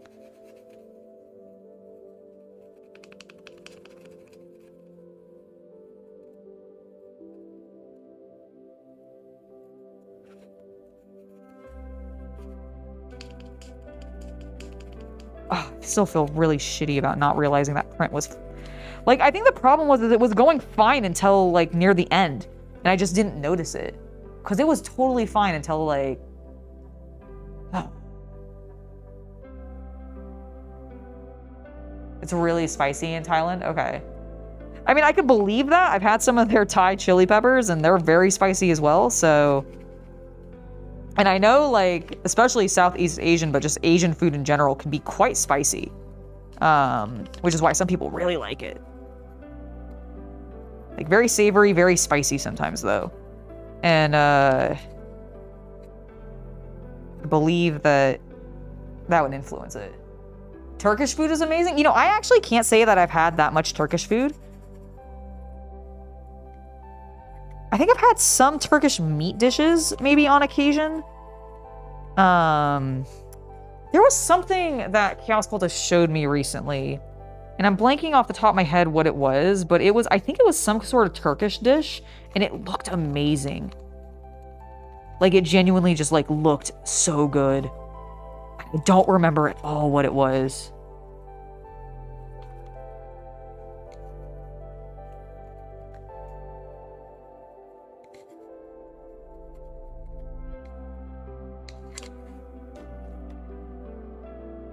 Is most curry really spicy? I would say probably yes, but I'm not the right person to ask because I don't eat enough of it. But I think generally it tends to lean on the spicier side because the whole, like, a curry is just a mix of spices in a sauce. If I'm, like, remembering my terminology correctly.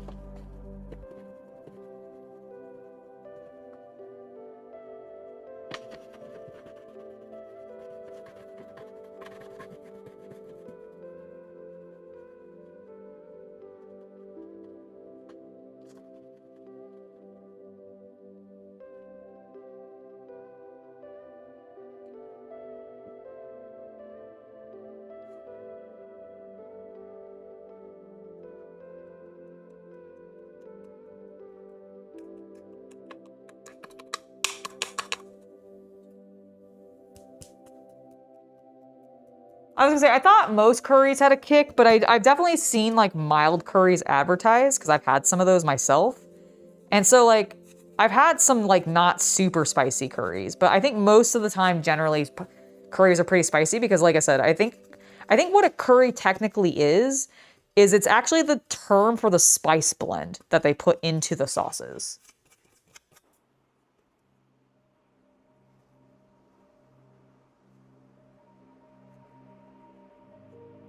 Turkish bread, you've had Turkish bread from the side of the road in Dana Airport, and it was awesome. You drove around the roundabout 3 times getting more. That's amazing. That's awesome. I love bread, so I imagine, like, so, okay, describe Turkish bread to me. Is it savory? Is it sweet? Is it umami? Is it crackly? Is it soft? Is it hard?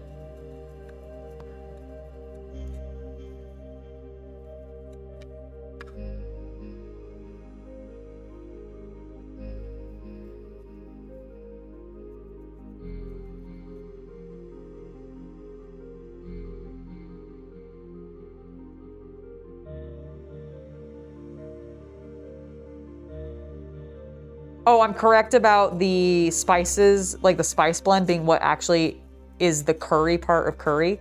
I thought I was because I swear, I think I learned that from Alton Brown. If you guys like know Alton Brown at all as a chef. He was on Food Network doing the Good Eats line for like ages, and then he's on YouTube now, I believe. He might be still working for Food Network. I actually don't know. He might be a creative director for them. But I know for a while, especially during COVID, he had like a online cooking show that he and his wife were running or something like that. I think it was really cute. Got to see him do a performance in the Castro live. That was hilarious. Especially him being like a hardcore Southern guy walking around the Castro was so funny.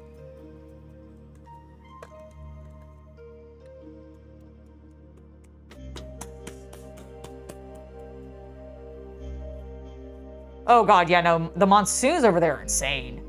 Terrifying. Like, also how they deal with that, like on a yearly basis. Oh my god, I don't even know. Total respect.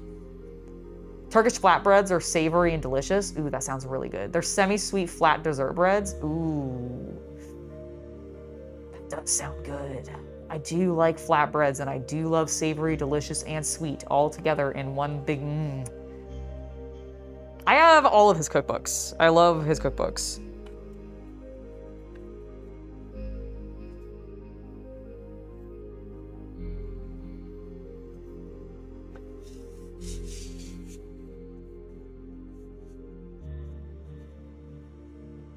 Okay, I think this feels pretty good.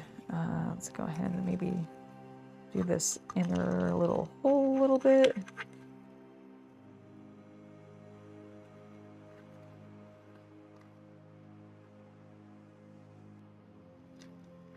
You got in big trouble in Turkey when eating, when compared to the dishes? Oh no! I could imagine why that might get you in a little bit of trouble. I could definitely see how that might get you in a little bit of trouble.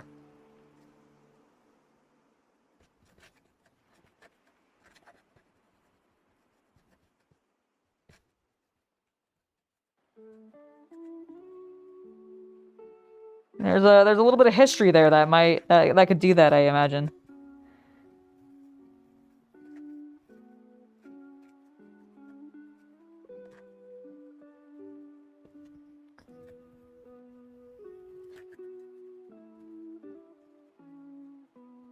Oh yeah, no, if you travel, absolutely, please try the food. I haven't traveled nearly as much as some of you guys have in chat, but even when I've traveled, like, when I was in France, I tried the food, as much as I could, including not just French food, but like, I got some like pretty damn good Italian food. Had the best tiramisu of my life in France. But yeah, and then like, I've tried like, some very specific English meals when I went to England. If I ever go to Japan, I'm gonna eat an ass ton of Japanese food. Oh my god. God, I love Asian food though in general, just already, especially Japanese food. Like I eat it so much anyways. Give me all of the ramen, all the tonkatsu, all of the sushi, all of the soba noodles, yakitori. Oh, so good.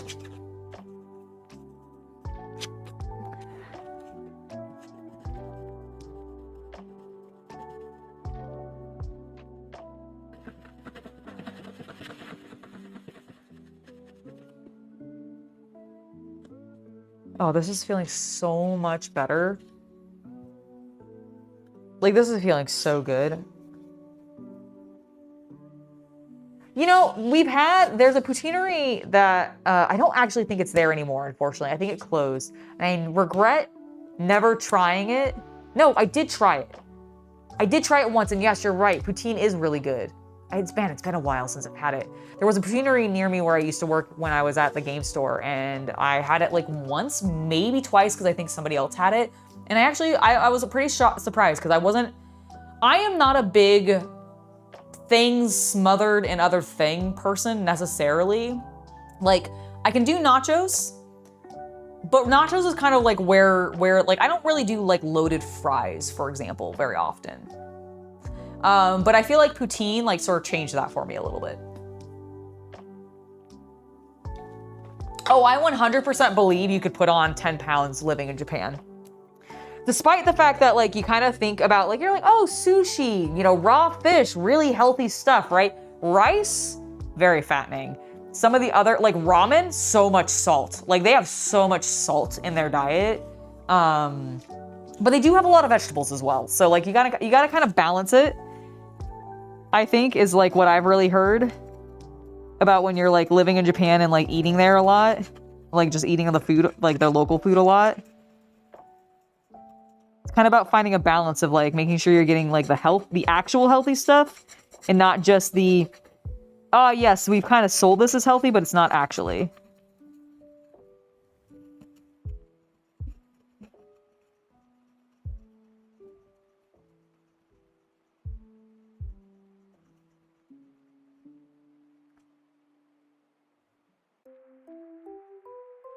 Oh, thank you for subscribing, Oliver Fernandez. Welcome to the channel.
Oh yeah, I completely believe that.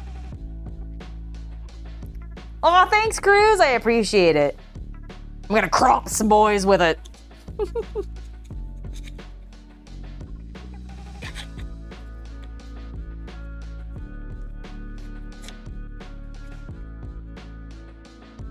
That's one of my actual big fears about ever visiting Japan. I don't want to insult anybody in the restaurants because I have a small stomach. I don't eat a lot of food. Like I often will not finish my meals because I physically cannot. Okay. Because in Japan gives really big portions from what I've seen. And so I'm just like, fuck, am I gonna like insult every restaurant like person, like owner that I visit in Japan because I can't finish anything? Or am I just gonna have to like order nothing but appetizers because I can't finish anything? And that way I can guarantee that I can finish it because it's just an appetizer. Like that's what I'm worried about.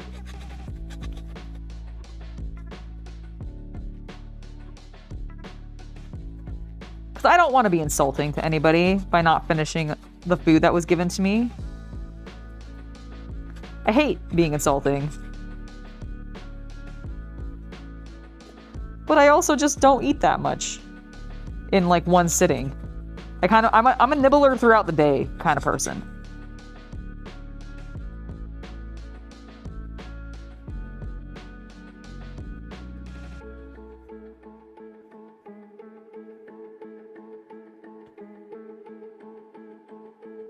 Oh, I know, and it's like, and I'm like, yeah, no, it's great. I swear, it was delicious. I can't eat it all. I'm sorry.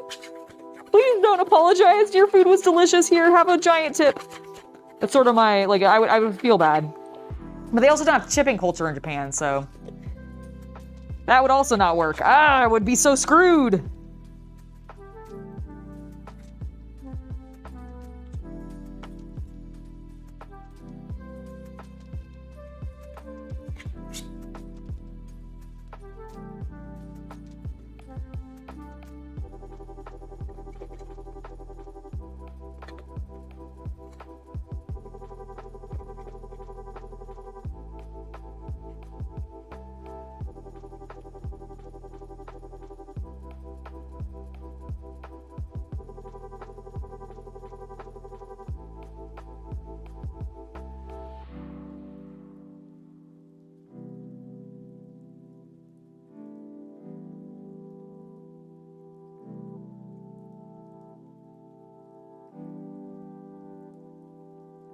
No tips unless you go to the tea house? Oh, do they tip at tea houses?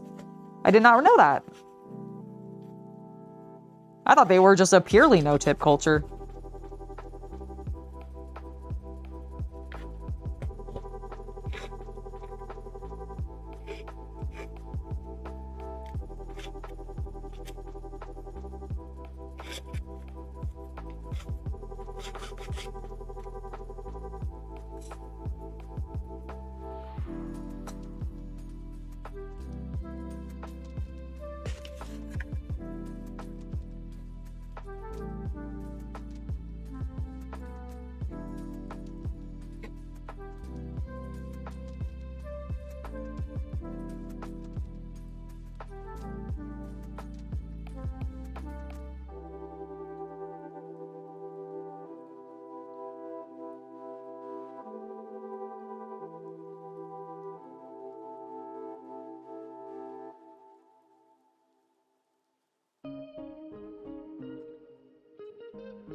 Japan is a good place to, I think, strive to want to visit. I personally also would love to visit there.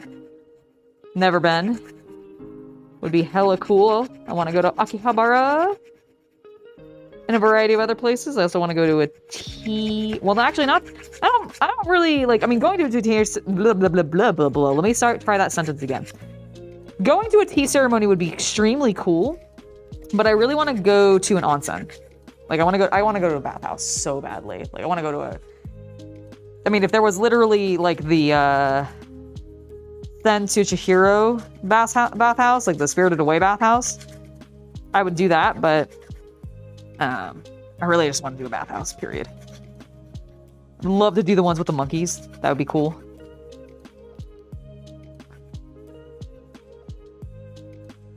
I'd also be scared as hell, but it would be really fucking cool.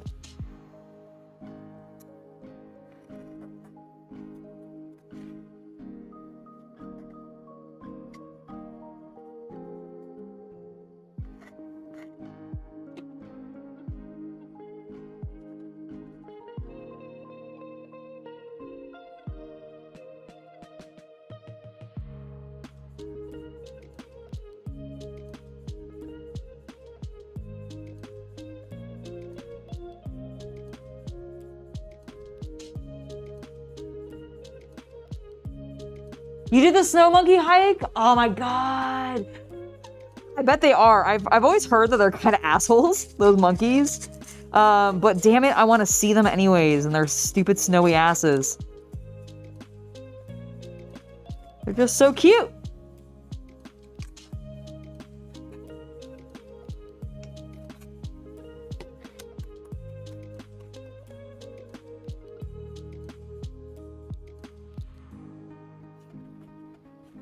Hiya!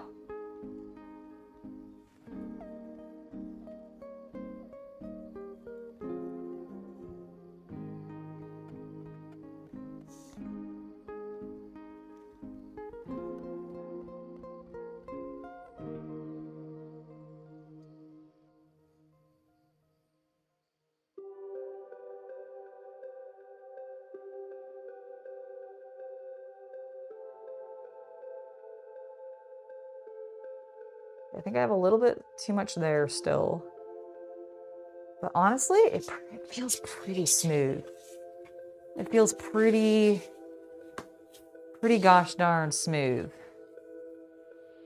Like, I'm pretty happy with that. Yeah, I think it needs a little bit more maybe down here. But like, it's feeling really good. It's feeling really good. I have walked all over this dust.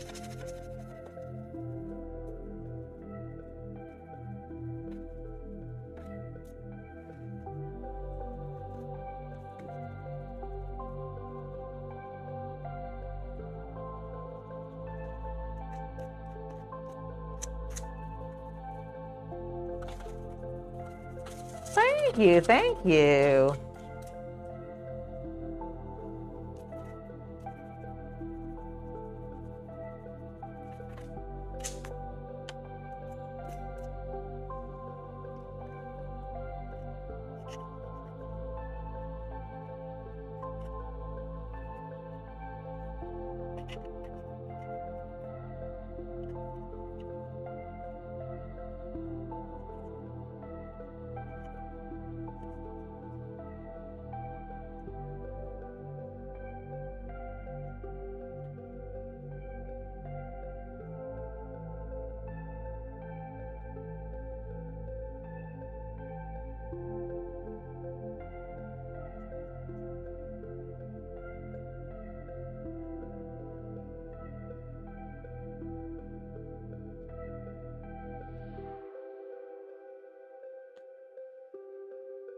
Nice. Okay, I rounded that out because that was blatantly not round.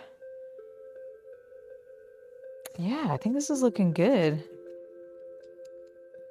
All right, let me grab Chaos Cultist before we wrap up just to get his approval for how it's feeling. But I feel like I honestly, I'm even more happy with this than I think I was the plasma gun that I did in the video. Like this feels great. So let me grab him real quick. Hey, Chaos Cultist. I'm about to wrap up, but before I do, can I get your opinion on this knife?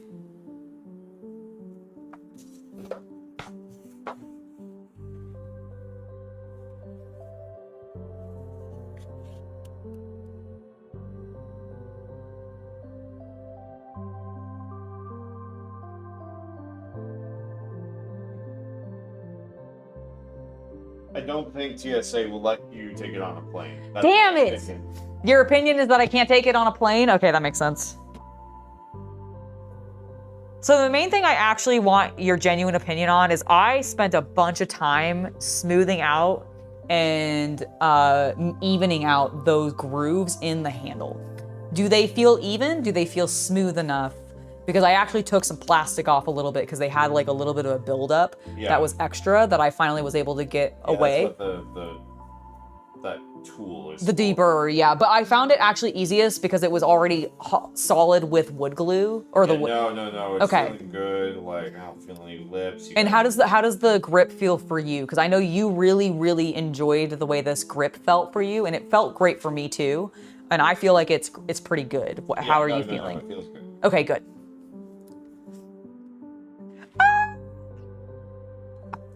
I know. Excellent. All right, guys. Well, I think that is going to be it for me today. There is a high likelihood that on Thursday, this is exactly what we're going to be doing again, except that I'll be working on... I think those will go faster. These are. I think we'll end up getting these 3 done because this guy, I actually plan on using the bigger hand sander because it's a bigger surface. I really was afraid to do that on the sword too much, or the knife too much because of the flat edges and everything. Oddly, it stressed me out a little bit more. But I think these will go a lot faster. We'll probably wrap this up on Thursday, and then Friday, of course, will be the Warhammer watch along stream, which will begin at 4 p.m. Pacific, 7 p.m. Eastern, or midnight GMT for those of you that are wanting to join me on Friday. But thank you guys so much for hanging out with me today. I had a blast. To Alex and everybody else who donated and some and gifted memberships today. Thank you guys so very much for that. Thank you very much, guys. Very much appreciate it. Your support is always welcome and very much appreciated. So just genuinely thank you. And to everybody in chat, whether you were actively chatting with me or just hanging out with me and lurking, thank you guys so much. I always enjoy you being here and being able to keep me company and everything as I'm working on these projects. I hope you enjoyed today, and we will see you next time, everybody. Have a lovely hobby night. Bye, guys. Bye.